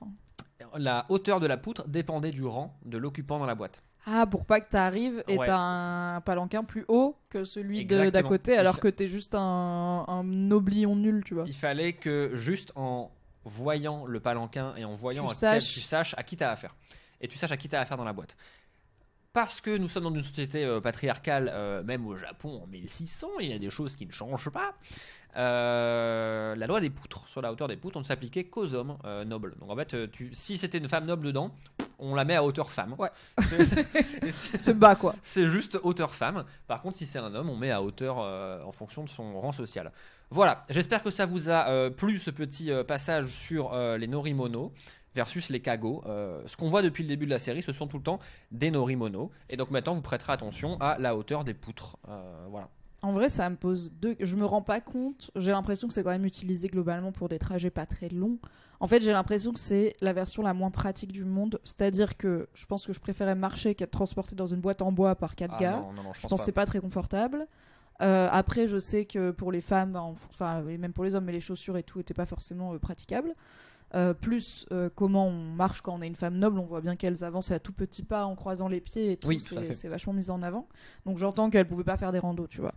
Mais pourquoi pas de roues ? J'ai l'impression qu'on avait déjà maîtrisé la roue et je suis là, pourquoi 4 gars qui le portent ? Genre je préférais être en tuk-tuk. Je comprends pourquoi pas de chevaux, parce qu'ils ont pas la place au Japon d'avoir beaucoup de bétail et d'élevage de chevaux, mais je comprends pas pourquoi t'as pas un genre de truc à roue, à minima. Est-ce que c'est pas plus confort ? Mais c'est peut-être juste pour dire, regardez, je peux payer 4 gars. En fait, voilà, c'est exactement ça. Il y a un rapport où les palanquins, et donc particulièrement là, bon, les palanquins diffèrent en fonction de les palanquins indiens. T'es sur palanquin.jp ? Là, je suis sur palanquin.info.fr. Non, mais en vrai, donc les palanquins diffèrent en fonction des pays, Chine, Inde, Japon, Corée, etc. On a même des palanquins en Afrique, tu vois, il y a des palanquins de plein de pays différents et de plein de cultures différentes. En l'occurrence, au Japon, le palanquin, il présente un avantage certain, c'est que la plupart des terrains sont escarpés, sont mouillés, boueux, etc. Donc en fait, c'est plus facile que les roues à transporter dans les chemins escarpés. Okay. Et surtout, il y a ce rapport où, comme le palanquin sert à transporter des personnes qui sont nobles, qui ont un statut haut placé, il y a aussi le nombre de porteurs est important. Ouais. De la coutume, c'est 2, 4, 6 ou 8. Tu vois un palanquin avec les poutres tout en haut arriver avec 8 porteurs, tu sais que dedans c'est Macron, quoi. Enfin, à un moment donné, tu sais quoi. Voilà. C'est pas Manuel Valls, quoi. Manuel Valls, lui, à mon avis, il a un porteur. C'est. Tous. Bref. Voilà. Merci pour ce point palanquin, c'était passionnant. Écoutez, n'hésitez pas. Là, il nous reste 2 épisodes. Et en plus, Ouais. comme le dernier se passe en live, On va avoir le temps. si jamais, moi j'ai le temps, là j'ai rendu ma grosse enquête que je devais faire. Si jamais, pour l'épisode 9 ou 10, il y a des points sur l'histoire ou les ustensiles ou la signalétique des panneaux ou la météo ou les tremblements de terre, comment on prévient les tremblements de terre à ce moment-là. S'il y a des choses que vous voulez Alors savoir moi j'ai un thème pour toi. Ok. J'aimerais savoir comment ça se passait les toilettes à l'ère Edo. Eh ben, Parce que je ne sais pas. On fera un point toilette parce que c'est vrai qu'il y a eu encore Tous leurs trucs de maison en papier et Ouais, tout ouais. machin, je suis là. Ok, mais il y a une cabane au fond du jardin de cailloux ou Eh comment ben, ça se on passe? fera un point toilette dans l'épisode Super. suivant. Et si vous avez effectivement des remarques, des questions, n'hésitez pas à envoyer un DM soit à Mimi, soit à moi pour nous demander. Et Vous savez quoi? Je vais vous mettre une boîte à questions sur Instagram. allez- Demandez Ask Nodus anything about le Japon de l'ère Edo. Et je ferai un jingle caca parce que Non, bah non, Mais non, tu- mais ah, tu, tu- non, tu feras un jingle Non, culture G. tu viens de me demander de faire un jingle toilette, donc je vais faire un jingle toilette. Je suis vous Ok, êtes- mais pas un jingle caca. Non, un jingle Genre, toilette. t'as pas le droit de mettre des proutes dedans. Non, mais ça va. Je suis Sauf plus- s'il y a beaucoup de j'ai réserves, pas parce huit- que peut-être Non, c'est marrant. j'ai pas 8 ans. Non, ce sera un jingle toilette. Ce sera un jingle toilette. Voilà. Comment on va aux toilettes au Japon féodal. Voilà. Merci beaucoup Nodus de m'avoir accompagné pour ce débrief de nouveau Mais qui merci dure à toi. 2 petites heures, quel plaisir. Merci à vous de nous avoir écoutés. Retrouvez Nodus sur Twitch tous les lundis matins à peu près à Pour 8h30. l'instant, Et sur Instagram pour lui poser des questions sur le Japon féodal. Retrouvez-moi sur Instagram, dans le Fab et Mimi Show, en podcast, sur Patreon, bref, partout. Et retrouvez-nous en live pour le débrief de l'épisode 10, le 24 avril au soir, sur ma chaîne Twitch. Des bisous! Des bisous tout le monde.